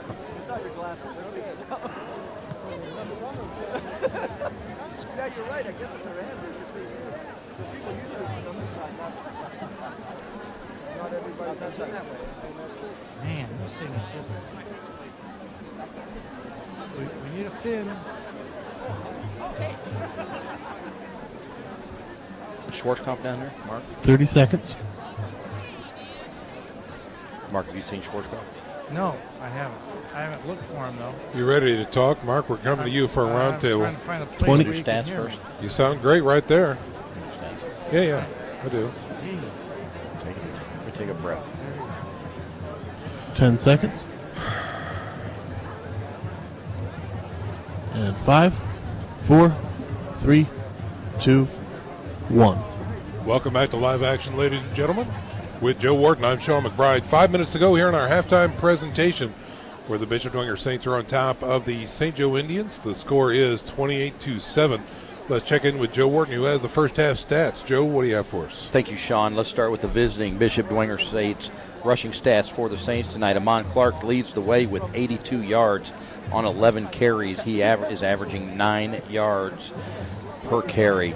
Blake Pichelny comes in with 80 yards rushing. 43 of it came on one run around the right end. So 7 carries for Pichelny for 80 yards. And Winklejohn has a 2-yard carry for a touchdown. Blake Pichelny passing, he started out the game 0 for his first 5, finally heating up and has completed his last 4 passes. So Blake is 4 out of 9 with 1 touchdown and 77 yards. Receiving tonight, he's spread the ball around on those 4 passes that he's completed. Norton, Fetterspiel, Berghoff, and Hake all have a catch tonight, and Hake took his catch 27 yards for a score. Total yards for the Saints in the first half, 241. Now the home team, the St. Joe Indians. Rowell is the leading rusher, 9 carries for 27 yards. Carmola is right behind them, 6 carries, 25, and Cromartie had 1 carry on a sweep that was for 0 yards. Passing for Carmola tonight, 5 out of 10 and 1 score. 5 out of 10 for 79 yards. 1 score, of course, coming to Madden on a 14-yard grab. Also trying a pass tonight was Cromartie, and that resulted in an interception for Stegmeyer. Indianapolis Colts take great pride in serving the youth of Indiana by furthering the advancement of health, fitness, and the game of football. Through year-round initiatives, over 25,000 youth across the state are actively engaged in opportunities to lead a healthy lifestyle. In the Good first luck to half, all teams participating, and thank you for your continued support. So, Joe, it looks like from a total yardage perspective, the Bishop Dwenger Saints have the Indians by about 100 total yards difference. But really, the tail of the tape so far is the score, obviously, 28-7. 28-7. South Bend St. Joe, when they came in the playoffs, the most points they had allowed in any one game was 17, and that was against Hobart in their first opening round game. So they've allowed 17, was the most coming into this game, and the Saints have 28 in the first half.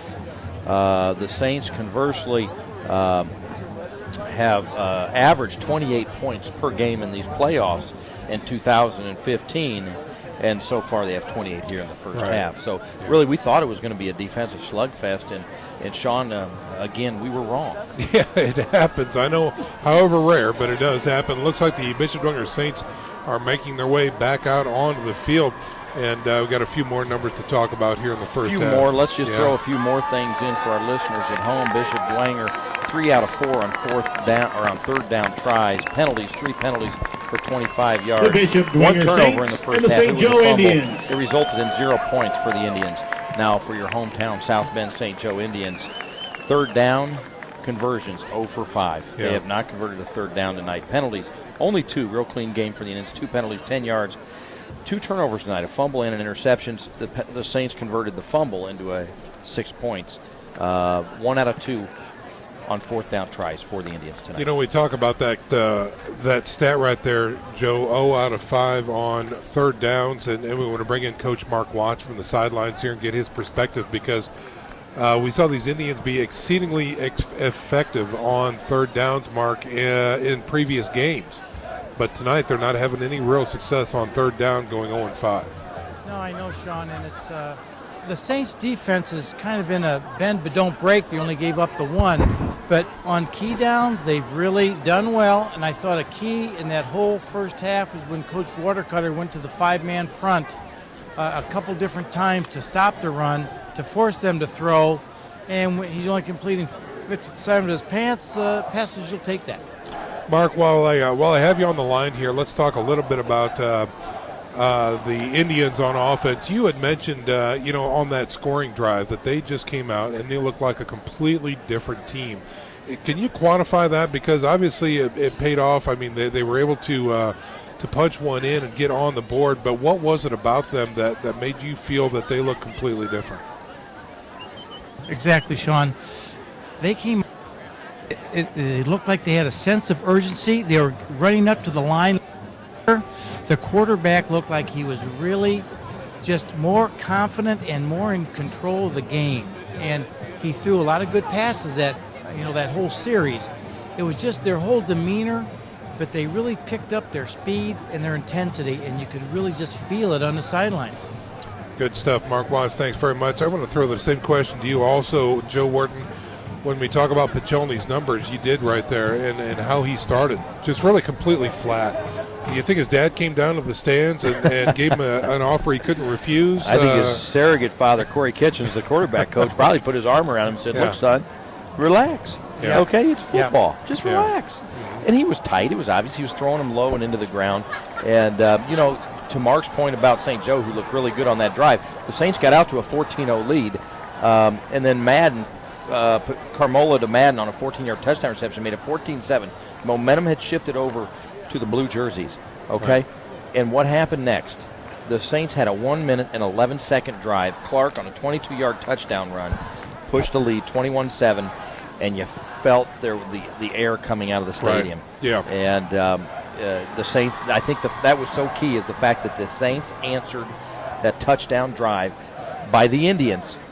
They answered, and that took the energy right back and put it into the white jerseys. Well, and the way they did so quickly. So quickly. A minute 11 drive. Right. Yep. Exactly. Yeah. So, well, again, we're down to 1:30 to go here on our halftime presentation before the third quarter starts. We're going to send it down to Mark Watts. Mark, what could we see from an adjustment perspective from the Indians in the second half? Okay, as the Indians looked last week what the Dwenger's defense did to Plymouth, they're going to have to come out here and throw the football.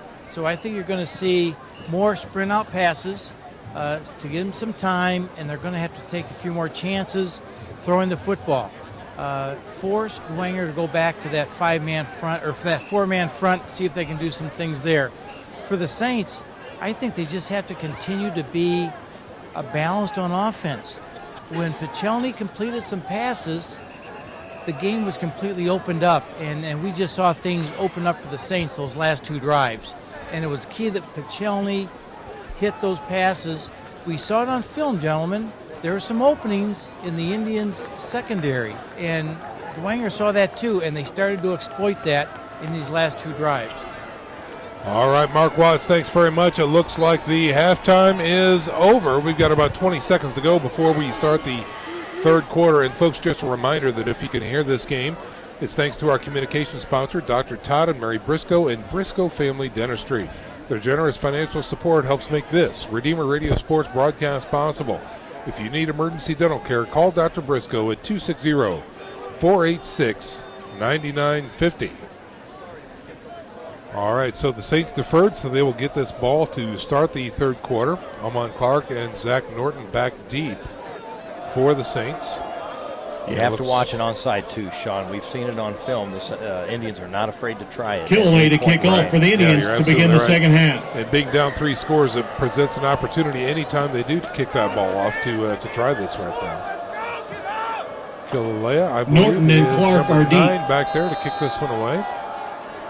Now he has lined up the ball on the far hash mark, and he kicks deep.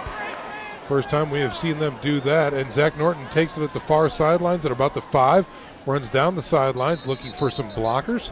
Norton on the return. North of the 20, and a big scrum on the far side of the field. Let's see where they unpile and knocked out of bounds ball. At the Saints 24. Norton, you almost believe he would have been better off letting that go out of bounds. He ran all the way over to the sideline, right, and then had to tiptoe to keep from letting himself go out of bounds. I really believe that ball was going to go out of bounds had he not caught it. Well, they marked us at the 24-yard line. That's where the Saints will take over, 1st and 10. They're moving right to left on your radio dial. Saints offense led by number 15, Blake Piccioni. In the backfield with him is Amon Clark. Going to have 2 wideouts, 1 on each side. Here's a snap, pitch, left side. Looking for some room is Clark. He's hitting the backfield, reverses field, looking for some room through the middle, gets north and south a little bit. Out past the 26-yard line. Call that maybe a very hard-fought 2-yard gain there, Joe. Revac and very Ki hard. I can't can't believe Bucky on the stop back there with Ki. But, I can't believe Amon Clark got escaped from the backfield. He was caught in the backfield. We're going to call that actually a gain of 3, bringing up a 2nd and 7. Folks, just heard from Jeff that you can catch this game live at SummitCitySports.com right now, live webcast. Check out this second half of action. Here they are on second down. Amon Clark through the middle, gets into the linebacker core, escapes a tackle, cannot escape a second one, but it looks like he will have enough for a Saints first down north of the 35. Cromartie on the stop. Gain of 9, that's a Saints first down. They mark him down at the 37-yard line, and they do move the chain, so a Saints first and 10 coming up on this play.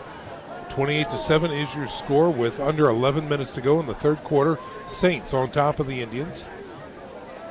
Cromartie came into this game the third leading tackler on this team with 71 tackles on the season and 4 interceptions. Well, we've talked about him a lot tonight. He is a playmaker. Saints with a man in motion. That's Hake going to the far side of the field.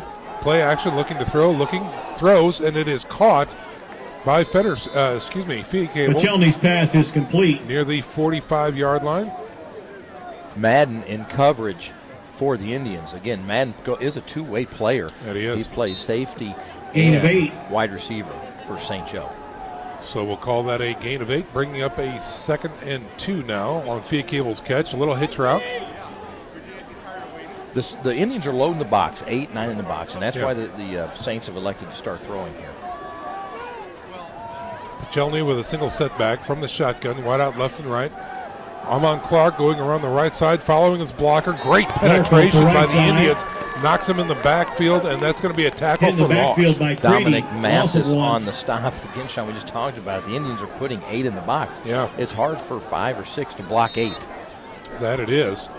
And it showed there, and that's going to bring up a 3rd and long 3 now for the Saints as they lose some yardage back to their 44-yard line.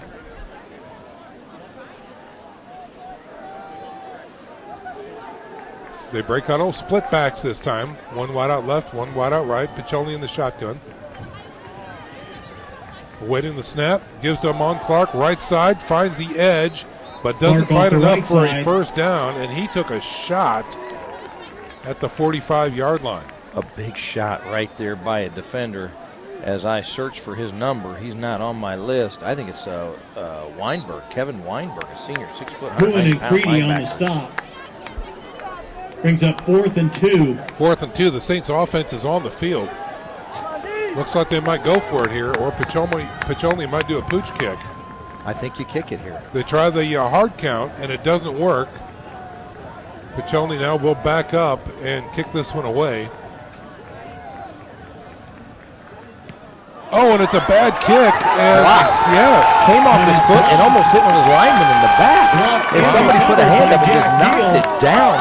We're used to seeing Pachelny really boot those balls. And that's a big stop right there. We know how important the first drive is coming out of the locker room after half, and the Indians did their job. 18 blocked it. Number 18, Jack Deal, blocked it. Number 16, Drew Sutton, came up with it for the Indians, and they are set up looking large in Dwenger territory. And now we've got a flag on the play. I think an illegal substitution for the Indians, potentially too many men in the huddle. He's counting 12. There you go. That's exactly what happened. The ball was resting at the 41. It'll now move back to the 46-yard line of the Saints. 8:36 to go in the third quarter. Saints up 28-7. Too many men in the huddle. Big stop for the Indians, 5. really coming That out was third huge. quarter. 15. Absolutely huge. What a job by the St. Joe coaching staff. Let's see what they can do here with a fresh set of downs. 1st and 15 now after the penalty. 2 wideouts to the right side. They're flooding the right side. Jet sweep right. Student body right. Let's follow the blocker. Rowell with the ball. Rowell around gets the right inside side. the 40 down to about the 39, maybe the 38-yard line. Pick up, it looks to be about 3, Sean. Hake on the Winklejohn on the stop. Again, we're not used to seeing Winklejohn number 41, but he switched jerseys. That he did. Well, I actually call that a gain of 8, Joe, bringing up a 2nd and 7. Remember, Excuse me, there's a penalty. yeah, Right. there was a Brings penalty. up 1st 2nd and and 15. 7. That brings up a 2nd and 7. As they break huddle, it looks like there's going to be 2 to the left side, including Madden slot left, with Sandor out there. Offset I formation. From the shotgun, Carmola rolls to his left. He's looking to throw. He's got blitz. Oh, he goes down. Frankie Carmola hitting the backfield. Big stop Sack for Yanko by there. Frankie Big sack. Yanko. First sack of the ball game. The 42nd for the team. Frank Yanko, his 11th sack of the season. Knocks him down at the 50-yard line, so that is another huge sack. That is going to bring up a 3rd and 19, Brings up 3rd and 19 for the from Indians. midfield.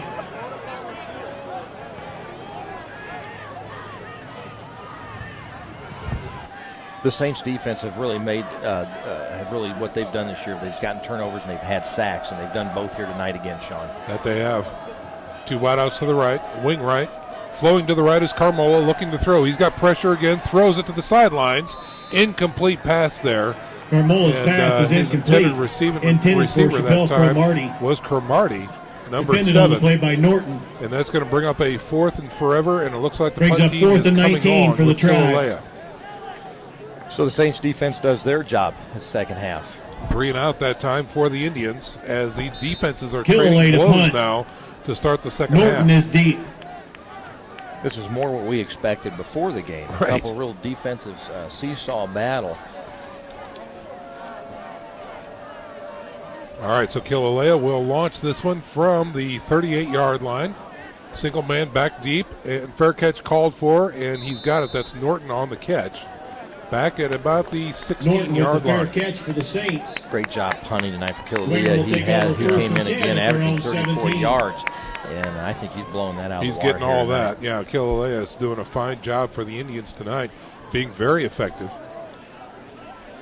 7 minutes to go in the third quarter, 28-7. The Bishop Dwenger Saints on top of the Indians.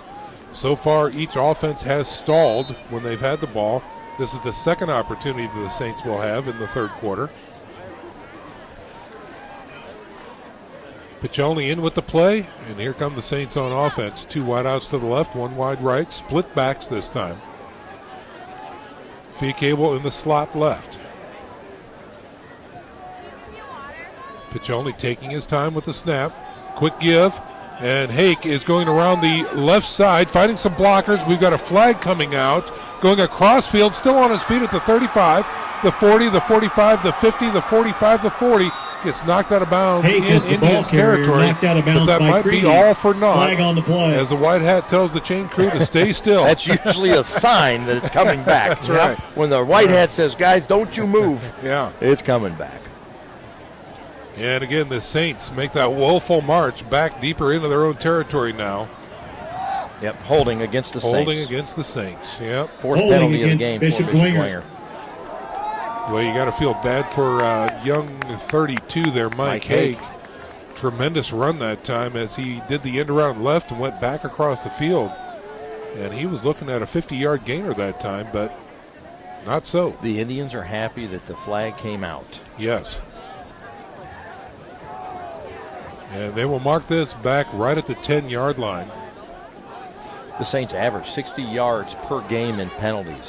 Penalty puts the Saints back at their own And 10. they will be facing Brings a up first and 17 now from their own 10. In the shadow of their own end zone is Piccioni.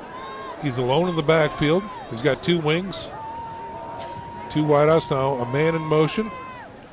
Fake, play action, looks to throw through the middle. Oh, and incomplete. Good throw that time, but Piccioni's Berghoff pass could not is come incomplete. into it. He had ran through coverage that time and could not come up with the ball. That was a very catchable ball. That was not on Piccioni. That was a very No. catchable ball for Berghoff, and just not able to haul it in. So second and long for the Saints.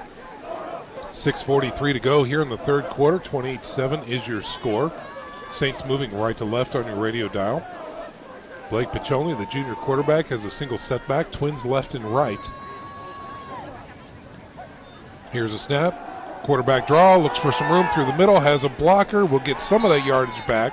Maybe 7. Piccioni on the keeper. Out to the 11, or excuse me, check that 16-yard line. And that's going to bring up a 3rd and 10 now for the Saints. Bucky again on the stop for the St. Joe Indians. That's another Bucky name on we've the called stop. here a Oh, lot yeah. tonight. He really Gain of is 6. everything we've seen on film. You're and then exactly some. right. Brings up 3rd Yeah, and you're 11. exactly right, Joe. Very effective clogging up the middle there. Saints were not showing too much success when Bucky is around the ball.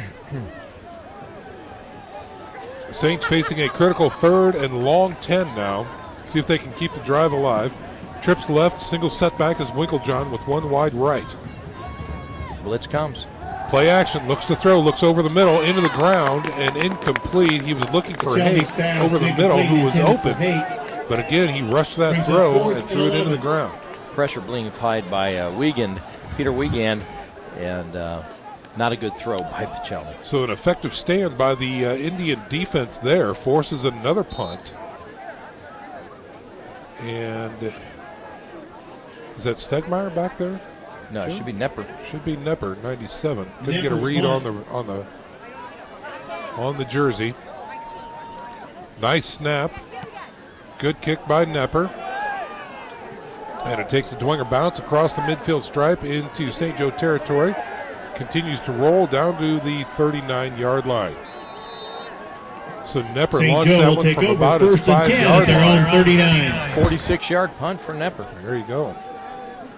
So the St. Joe defense holds. Quick update. Here come their offense. Let's check in with Nick Gray. Well, guys, I just heard that Snyder scored again, so they're up 35-20 right now on Kokomo. East Central is beating Ron Colley 14-0, and Mishawaka Marion is beating West Lafayette 10-0. So keep an eye on those. Back to you guys. Great to hear that the Knights are up 10-0 over on the other side of town. Here come the Indians on offense. Man in motion, fake the jet sweep, quarterback creeper. Number 2. Carmola up the middle that time on the run. Gets a nice gain of about 7, maybe 8. Creeper, well blocked up front. Greer on the tackle. Quarterback keeper, and I said creeper. You did. I was going to let it go. I pulled a Mark Watts. You did. That's what I did. Sorry. Yeah, Mathis, Groves, and Godfrey up front, opening up a hole for Carmola.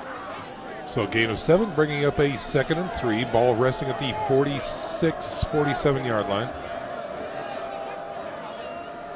Single setback. Now a man in motion coming in is Cromartie. They flow to the right side. Option. Here's the pitch. He's hit in the backfield and stopped. Great open field tackle by Zach Norton. Rowell, the ball carrier, hitting the backfield. Roll on the run. Nowhere to go. Zach Norton sniffed it out, and he came flying up from his cornerback position and really delivered a shot. And he knocks it back at the 43-yard line. Loss of 3 brings up 3rd and 6. So the loss of 3 brings third up quarter a 3rd score. and 6. Marion 10, for West Lafayette the, nothing. St. Joe Indians. The ball again resting at their own 43-yard line with 4 minutes and 30 seconds to go in the third quarter. 28-7 is your score. Indians down by 3 scores at this point.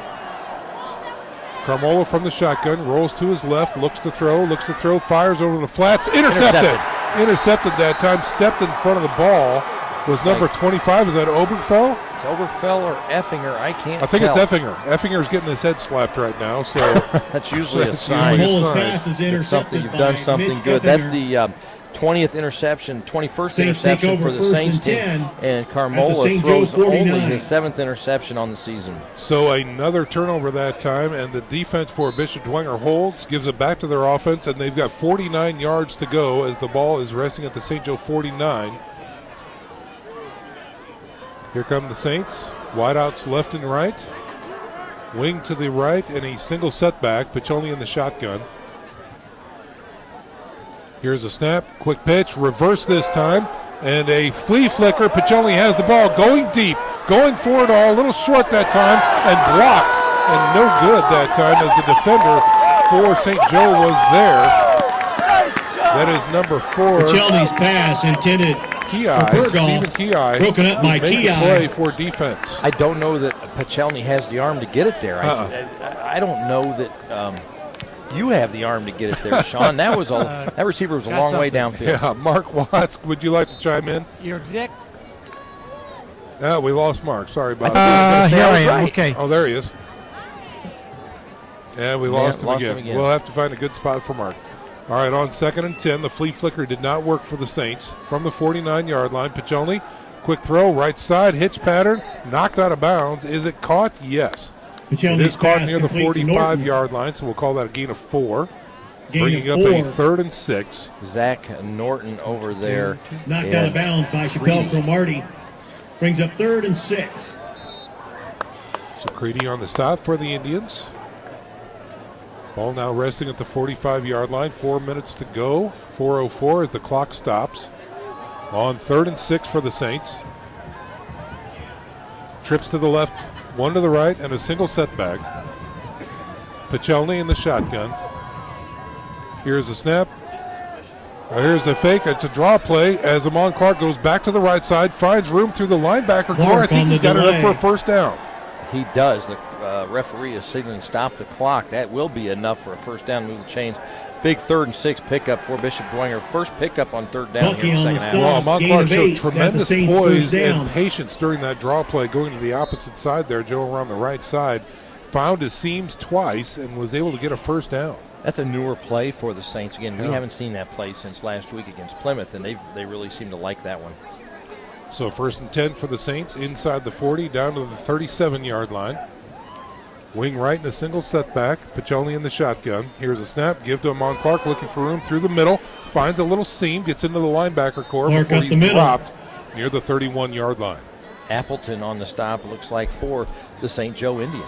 Appleton, a sophomore, 6'1", 200, fine linebacker here. Appleton on the stop. St. Joe.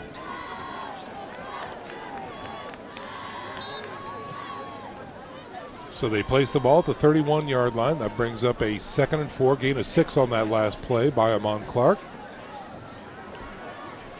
He's going to be offset to the left, wing to the right, wide out left and right for the Saints. Here's a snap, play action. He looks to throw, looks left, fires. It is caught on the run by number 86, diving for the end zone, but falling short. Check that, number 89, Fetterspiel on the catch.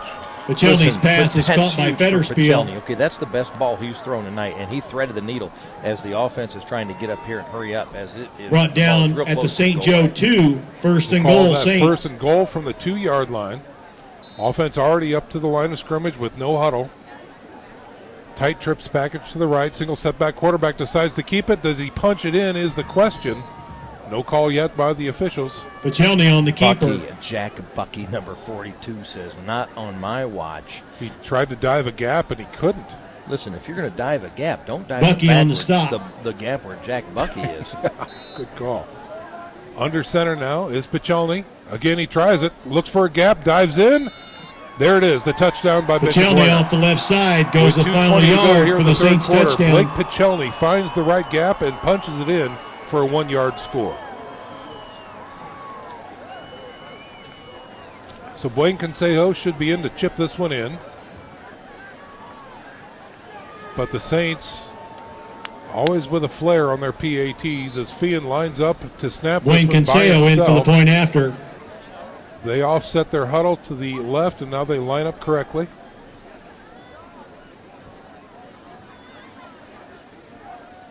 Pichelny on the hold.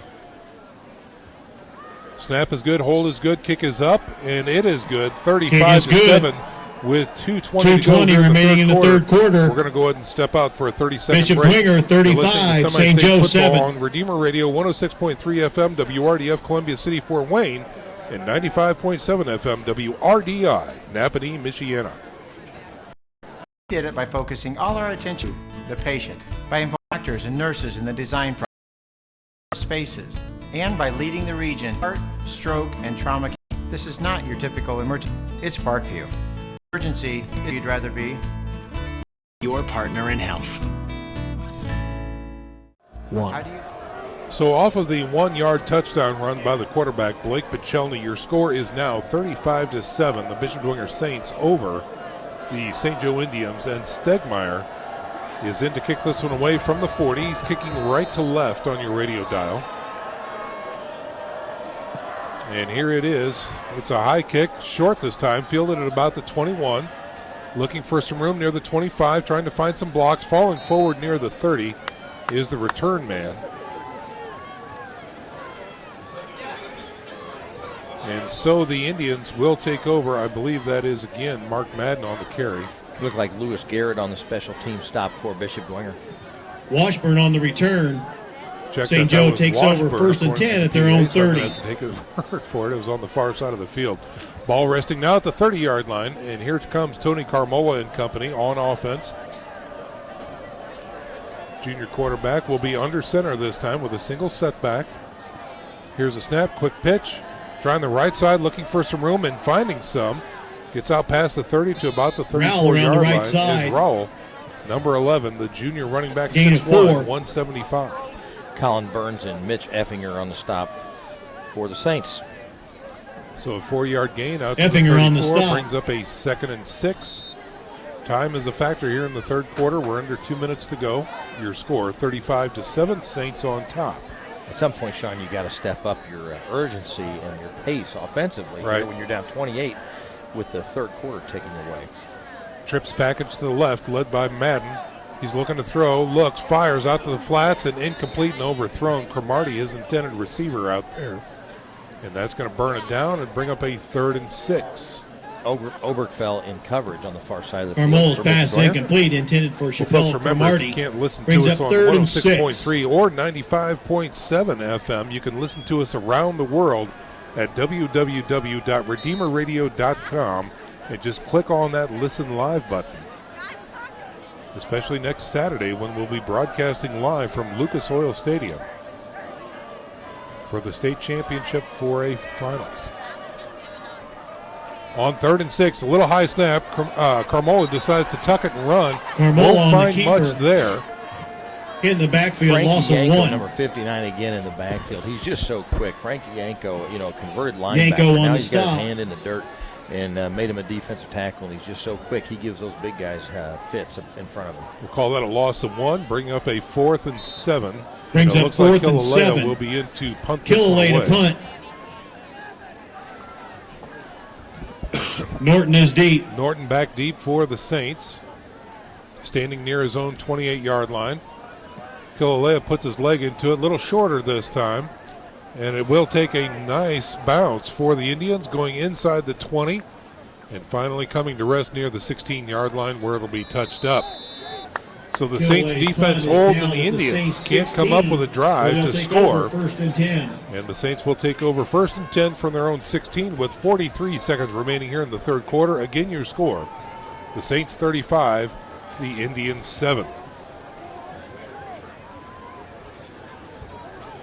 We often talk about what these games mean, and this could very well be called the Bishop's Bowl here, as Bishop Kevin Rhodes has 3 of his 4 crown jewels of the Diocese of Fort Wayne South Bend still playing football this late in the season, and it looks like so far the Bishop Dwenger Saints and maybe even the Marion Knights will be moving on to play next weekend.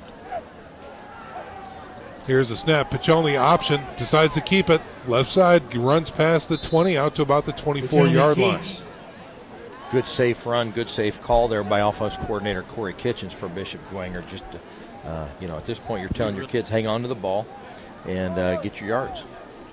So that'll take them down to about 23 seconds, 22. So they don't have to run a play here if they don't want to, as the game clock is inside the play clock, and it looks like they will not. That'll do it for your third quarter action, ladies and gentlemen. We're back in 1 minute to see 12 more minutes of play, and so far the Bishop Dwenger Saints over the St. Joe Indians 35-7. Stick around, folks. We're back in 60 seconds. You're listening to Redeemer Radio. Saints 35, Indians 7. Parkview, we did it by all our attention on the patient, by involving doctors, by creating quieter, leading the region in heart trauma care. It's Parkview. In an emergency, isn't this where you'd rather be? Parkview, your partner in health. How do you design one of the most advanced DRs in the country? At Parkview, we did it by focusing attention on you, by involving doctors and nurses, by creating quieter, more private spaces, and by leading the region in heart emergency room. It's Parkview. In an emergency, isn't this where you'd rather be? Parkview, your partner in health. We are back for fourth quarter action, ladies and gentlemen, where the Bishop Dwenger Saints take a commanding lead 35-7 over the St. Joe Indians. Dwenger has the ball with a 2nd and 3 coming up from their own 23-yard line after Piccioni's run. Here's a snap, a little low, given to the tailback, looking for some room through the middle and finding some, taking it tough line that time. Looks like Mike Hake on the carry that time. The ball carrier. And that Mike Hake will have enough yards to move the chains for That's Bishop a Bishop Dwenger. Dwenger first They put down. it at the 27, and they do move the chains. So Paul Revac on the stop. Hake getting the carry. It looks like Harris now checking in for the Saints.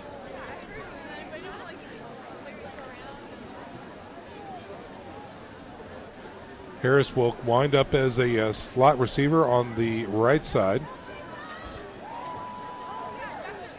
along with Fetterspiel. Here's a snap.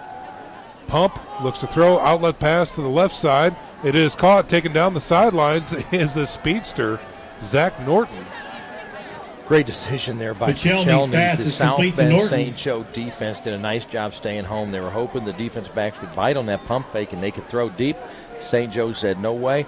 They played disciplined football in the secondary, and he had to dump it to an outlet. Knocked out of bounds by Hewen, gain of 8. Hewen on the stop for St. Joe.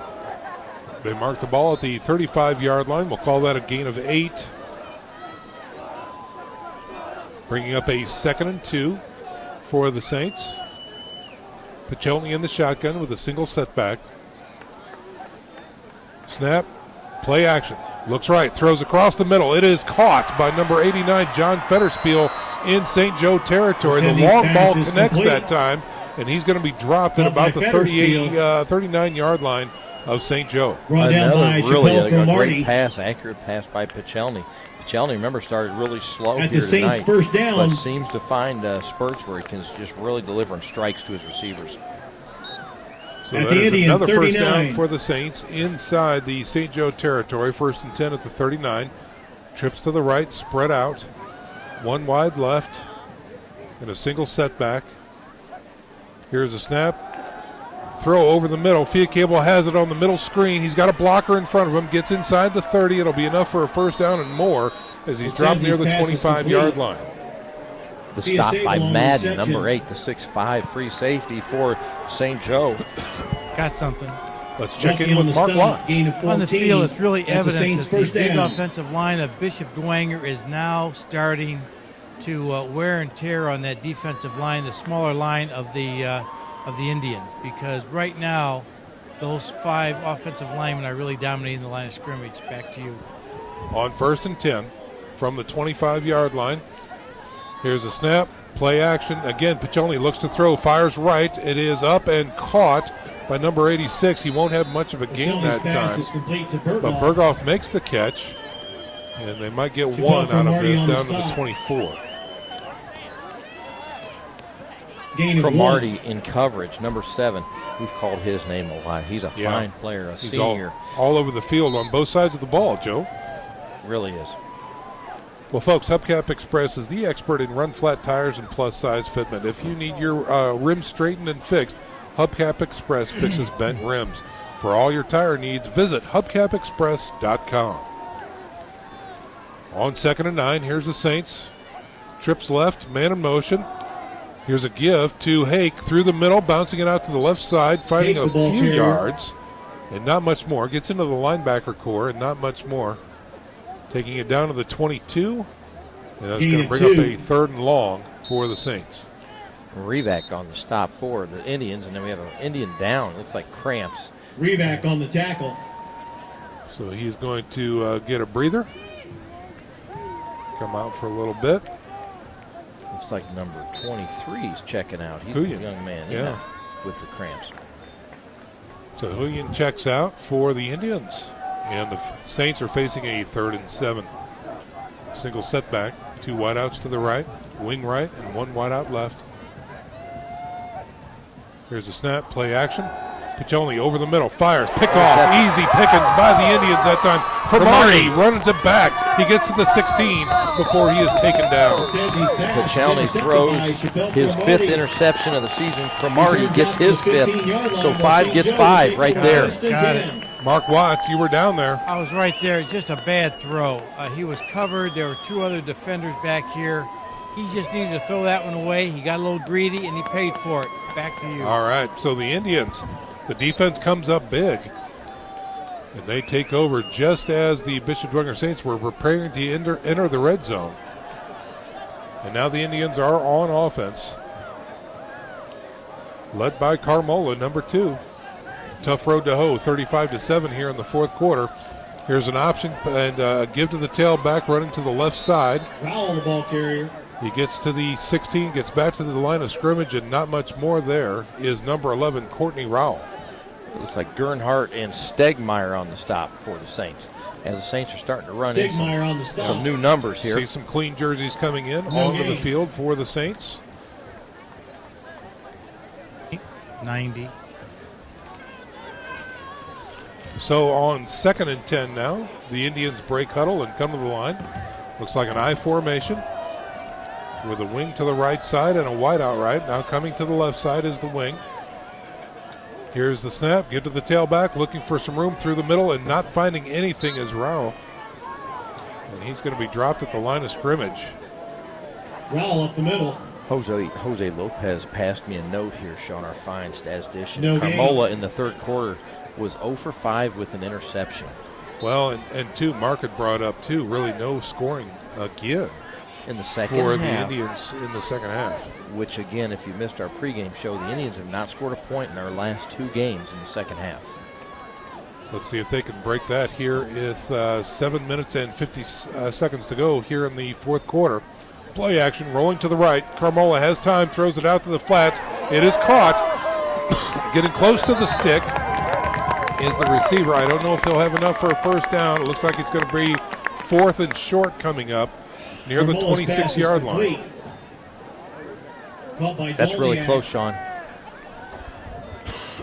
But I think it is going to be 4th down. Just shy are the Indians. Just short of the first down. Brings 4th and inches coming 4th up. and inches. Ball resting at the 26-yard line. Norton on the The tackle. Indians still have not converted First a third down. down Come on, guys, conversion. first down. Oh, wait. There it is. Just as I opened my big mouth. I'm proven wrong once again. The first third After down further conversion review, tonight first down. for the Indians.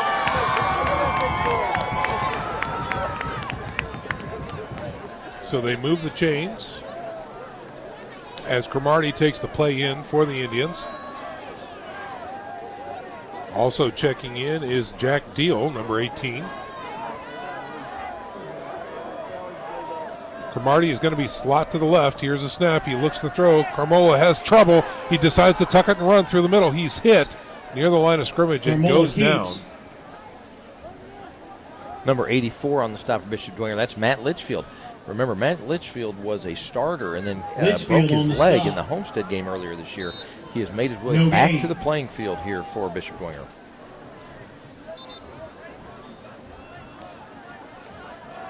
Mark Madden coming in for the Indians, bringing the play in. He's going to be wide out to the left. Cromartie in the slot left. Single setback is Rowell. Now Cromartie in motion across the line of scrimmage. Given to Rowell through the middle. Finds a little bit of room, but again, not much. That defense is really stiffening up for Dwenger. Right. The late flag comes in. I think some got a little chippy at the end of the play there. And it's also worth mentioning Carmola is a little gimpy after that last run of his. Last I watched tackle was him. made by Gernhardt. He's limping around a little bit. That's going to be a personal foul against the Indians. 75. Only the Indians' 4th penalty of this game. So it looks like Keeble got called for that one. And that is going to be a significant penalty as they take it down inside the 20, down to about the 14. He still walks down to the 12-yard line. Wow. Big penalty against the senior offensive lineman, 6'4", 230-pound Keeble. 6 minutes and 24 seconds remaining in this contest. Saints 35, Indians 7. Indians moving Foul right to left on your radio dial. 3rd and 24. Carmola awaits the snap, man in motion, coming towards it. Jet sweep, penetration, and taken down in the backfield is Rowan near the 5-yard line. Litchfield again, making his presence known, Joe. He's glad to be back playing football, I guarantee you that. So that's going to be another tackle for a loss. They're going to give him forward progression at the 9-yard line. Loss of 3. Brings up 4th and 27. That is 4th and 27 now coming up for the Indians, and the punt team is on. The punter is number 9, Killalea. And Rawl is a little gimpy as well, the tailback for St. Joe. 2 men back deep for the Saints. Updates after the punt. We're going to check in with Nick Gray after this punt, get some updates from around the state, see who the Saints might be playing next week. Here is the punt. They get it away. It's a low liner.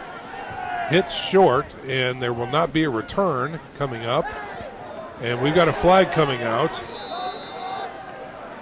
And this one might be against the Indians. The side judge over here. No, I think it's against the Saints. I think somebody. At the Indian 42. I don't know, Joe. The official, as soon as he threw that flag, looked back toward the Indian sideline, and he was not happy. Okay, we're going to have to see. I thought Frankie Yanko blocked somebody in the back and knocked him straight down. He may have. Let's see what happens. We've got a discussion going on by 3 officials near the 40-yard line. The ball is resting at the 42 right now of the Indians. Personal foul against the Saints. You called it right, Joe. Yeah, the ball was rolling dead. He didn't have, and he hit him pretty late. It was not a good idea by Frank Yanko. No, it was not.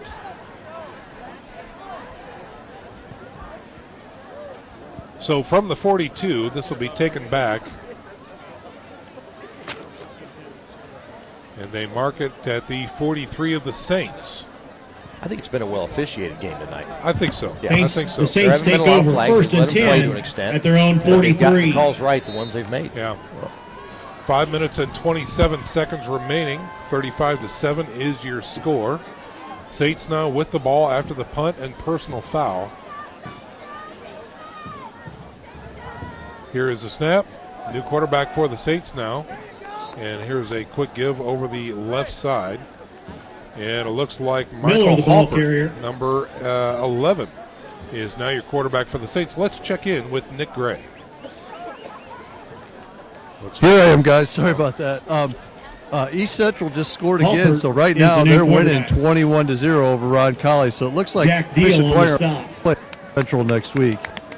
Snyder is beating Kokomo 42-20, so that one is just starting the fourth quarter.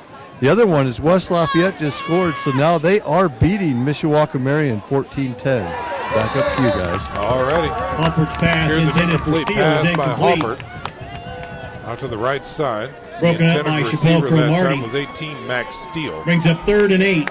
And that's going to bring up a 3rd and 8 for the Saints here with 4 minutes and 48 seconds to go, stopping the clock. Again, your score 35-7. Saints on top. Ball resting at the 45-yard line of the Saints. Cromartie's still playing football down there, Sean, for St. Joe. That was a big hit by Cromartie. Yeah. Senior 5'10", 165 to separate the ball from Max Steele. No quitting that young man. Twins left, twins right, and a single setback for Dwenger. Here's a snap. Quarterback keeper through the middle. He's got some room. He's got the first down and more. Running roughshod through the defense is the Saints quarterback. Number 11, Halpert, gets it deep into the Indian territory down to the 32-yard line. Halpert, only a sophomore. 5'9", 158. That'll be a 1st he and ran 10 hard for the there, Saints at the stayed Indian low, 32. kept his pad level low, and nice gain for the sophomore. So they move the chain on Halpert's run that time. He comes in from the sidelines with the play. And the Saints come up to the line of scrimmage. 2 wideouts to the right side, wing to the right, and double wings, and 1 wide left. Now a man in motion. Here's a snap. Oh, ball is on the ground. Quarterback had to pick it up, runs forward, finding some room, getting past into the 20, the 15, the 10, the 5, touchdown. Wow, a broken play, and Halpert picks the ball off the ground and runs it 30 yards for a score. Oh, my goodness. The sophomore making a name. That is Michael Halpert. 2 huge runs by Halpert in a row, and the Saints score another 6 points.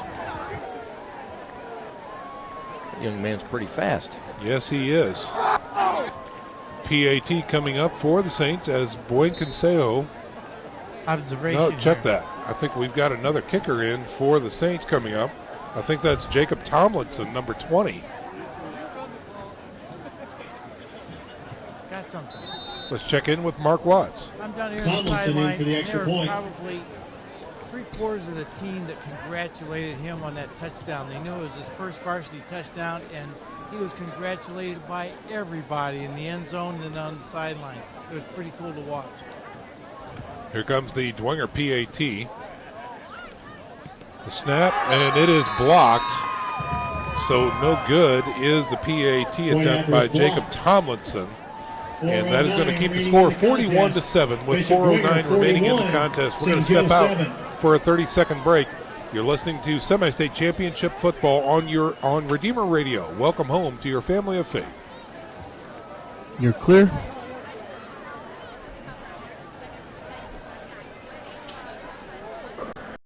Design at Parkview, we did it by focusing on you, the patient, process, spaces, and by leading the region in heart, stroke. This is not your typical emergency room. It's Parkview. In an emergency, isn't Parkview, your partner in health. Dwenger Saints were just a little more hungry than the St. Joe Indians. Well, no doubt, but credit St. Joe Indians. I mean, they blocked that extra point. They have not stopped. No, I mean, they they're have not still stopped flying at all. around. They're still giving the effort you want to see out of them. You're absolutely right. Halpert came into this game with 42 rushing yards on the season. He's already got 57 here in the fourth quarter. Hey, guys, can I interview Coach Schwarzkopf? Here is a kick come by Bishop Dwenger, and a fair catch is called for at the 28-yard line. After the 4 minutes and 9 seconds is over, we'll look forward to a double interview, if you will, as Coach Mark Watts will interview Coach Schwarzkopf and hopefully get some time with Coach Ernie Bozrab as well at the end of this contest. Carmola coming back into the game and not Gimp anymore, running just fine as he takes the field and calls the play in the huddle. He looks good. He's going to line up in the shotgun. Rowell right next to him to his left. Man in motion coming across is Cromartie. They fake it to him. Quarterback keeper through the middle, fighting into the linebacker core is Carmola with the carry. Takes it up to about the 35-yard line. Lewis Garrett on the stop from his outside linebacking Garrett position. on the tackle. We'll call that a 6-yard Gain gain. of 6. So that brings up a 2nd and 4. As Jack Deal checks in for the Indians, number 18. He's going to be part of a tight package to the right side. Here's a snap, pitch to the right. Rowell is looking for some room and finding it, and he gets out past the 40, close to Rowell and around dropped right at the side. 45-yard line. Nice run by Rowell out there. Tripped Get a up by first down Steele. for the Indians. T.J. Steele on the stop, sophomore strong safety. Gain of 8. That's an Indian. First down. So the Saints' second and third teamers are in there right now to finish up this game. Mark Madden checking in for the Indians. Ball with a fresh set of downs is resting at the 45-yard line. Carmola's in the shotgun. Single setback, man in motion is Cromartie. They fake it to him. Quarterback keeper through the middle, getting into the linebacker core, hit from behind, but not before getting close to very close to a first down into Saints territory near the 46. Big hit by number 30, Lou Garrett. I mean, he jumped on Garrett on the Carmola stop. like a spider monkey. That was a big hit. 9-yard gain by Carmola there. Spider monkey. And here we go. 2nd and 1 coming up for the Indians. 2 minutes and 30 seconds remaining in the contest. Saints 41, Indians 7. On 2nd and 1. Cromartie in motion. Option, right side. Quarterback decides to keep it. He has the first down inside the 45, down to about the 43. That stops the clock. And they'll move the chains. Gain of with 4. a first That's an down. Indian first down. They'll actually mark this one just north of the 42-yard McAbee line. on the stop. Chains are moving again for the Indians. Putting a drive together are the men in blue as Mark Madden checks in again.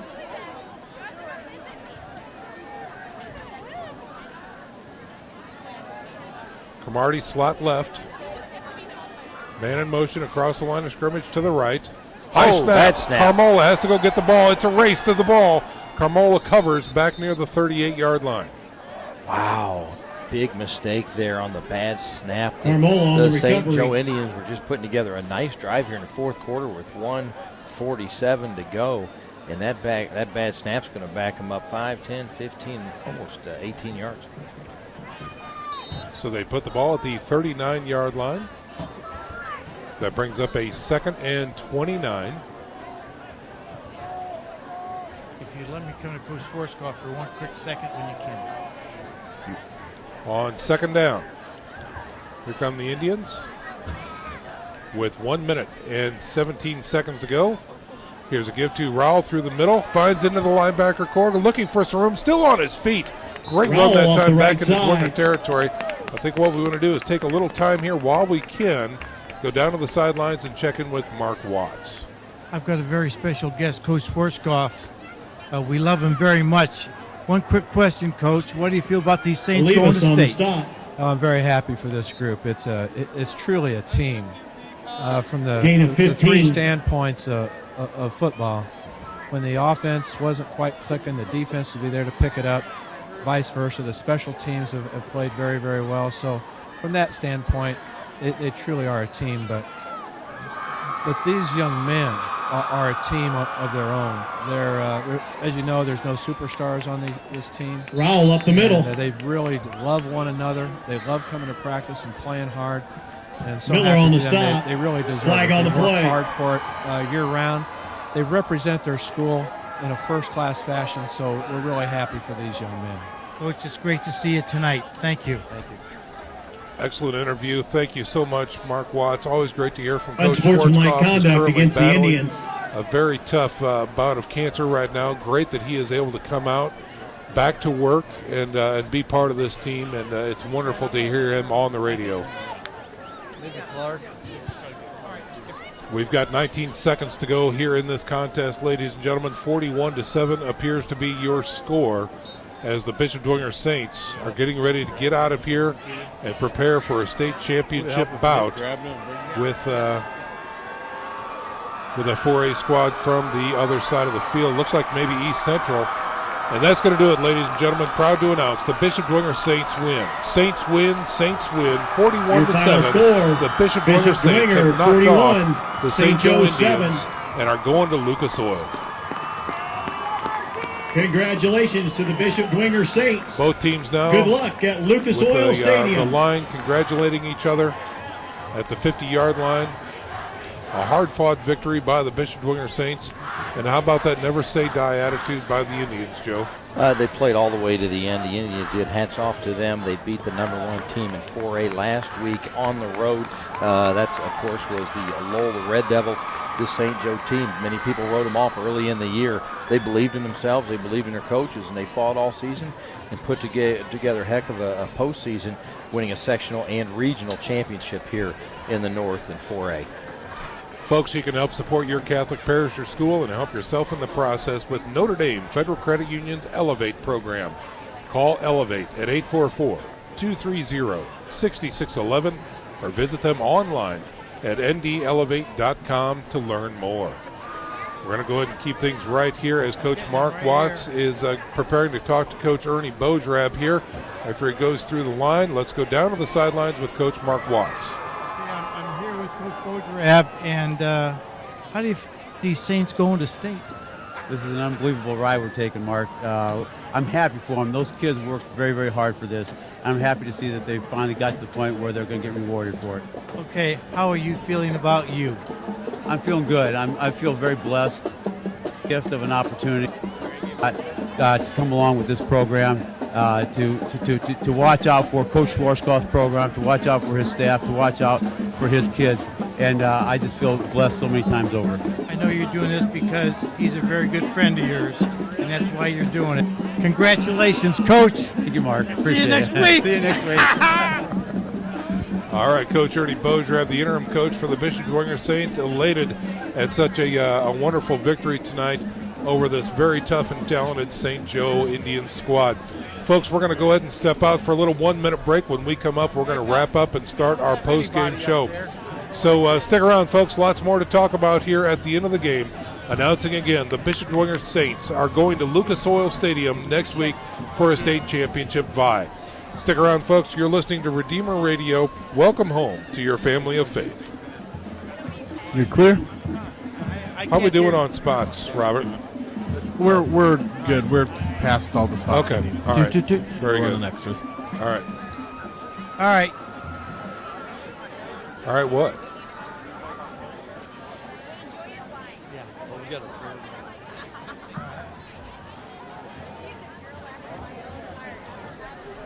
Okay.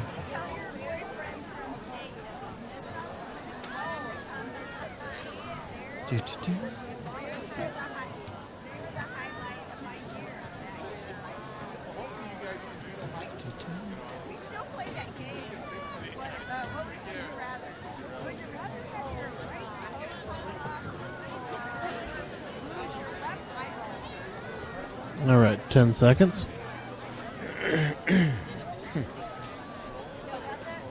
5 seconds. 4, 3, 2, 1. Welcome back to Father Bly Field, ladies and gentlemen, on the beautiful campus of St. Joe High School here in South Bend, announcing that the Bishop Dwenger Saints victorious over the South Bend St. Joe Indians. 41-6 is your score. The Bishop Dwenger Saints victorious. And again, a beautiful sight happening right now in the middle of the field as both teams have taken a knee, listening to Father Tink Coonan, the chaplain at St. Joe High School, and also a Bishop Dwenger graduate, leading both teams in prayer right now after this hard-fought victory. And what a joy it is to see, Joe Wharton. It certainly is when you see Father Coonan down there with his arms outstretched over all these players, leading both of them in prayer. And let's not forget, these teams are brothers in Christ and Catholic in the same diocese here, and it is a great thing to see down there, all those young men on one knee. Indeed it is. So the prayer is over, and both teams now prepare to call it a night, if you will. And we're going to see if we do have maybe an opportunity to check in with Nick Gray, who might have some late score updates, help us determine who the Saints might be taking on next Saturday. Again, that game is going to be broadcast on Redeemer Radio, 106.3 FM. And that'll be a 3:30 kickoff next Saturday from Lucas Oil Stadium. Nick, we've got Nick Gray. Nick, what do you have for us? Well, sorry about that, guys. I got caught up in that prayer out there. What a beautiful moment. Ladies and gentlemen, we teams. want to congratulate To Ben Downey and the St. Joe now, Indians we still have on Snyder another beating terrific Kokomo football 42-20. season. It looks like Bishop Dwenger will be playing East Central. They're beating Roncalli right now 21-0.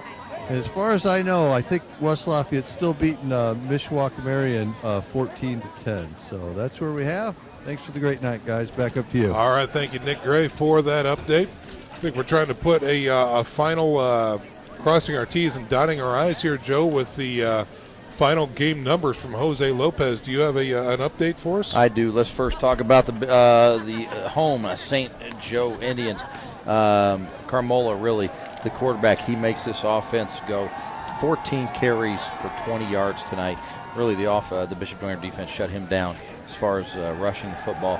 Passing, Carmola, 6 of 14, 89 yards, 1 touchdown, 1 interception. Roll, the fine running back, number 11, the junior, 19 carries for 47 yards. Madden, 6'5 receiver, 3 catches, 64 yards. The Bishop Dwenger Saints tonight, Amon Clark, 15 carries, 109 yards. He hit his average, Sean, 7.2 yards per carry, had 1 touchdown. Pachelny, 9 of 17 for 146 yards, 1 touchdown, 1 interception. Pachelny also threw in 95 yards rushing with 2 1-yard rushing touchdowns. So the Bishop Dwenger Saints got it done tonight, as the scoreboard also reflected, 41-7. The closest the St. Joe Indians got was 14-7 in the second quarter, and it was all Saints after that point. All right, folks, that's going to do it for our broadcast. Just a reminder that Bishop Luers High School, a community in Christ, is our post-game sponsor. Remember, you can catch the Luers Spirit at www.bishopluers.org. Some very special thanks to hand out tonight. Down back at the station, our chief sports broadcast engineer, Robert Scorer, producing for us tonight, making sure we were able to simulcast on both Redeemer radio stations. What a blessed event that was. On the sidelines tonight, we had our associate executive assistant producer, Elizabeth Nick Gray. Killelay. Our sideline We have reporter your was purse Coach in the Mark press Watts box. up here in the booth. We Elizabeth had our Killelay, statistician, we have your Jose purse Lopez. in the My press broadcast box. partner tonight is the one and only Joe Wharton. I'm Sean McBride, wishing you all a very good night. May God bless you, and we'll see you on the sidelines. You're listening to Semi-State Football on Redeemer Radio, 106.3 FM WRDF, Columbia City, Fort Wayne, and 95.7 FM WRDI, Napanee, Michiana. All right, you're clear. Thanks, Robert. Take care, brother. Yep, night, guys. Night. Thank you, sir.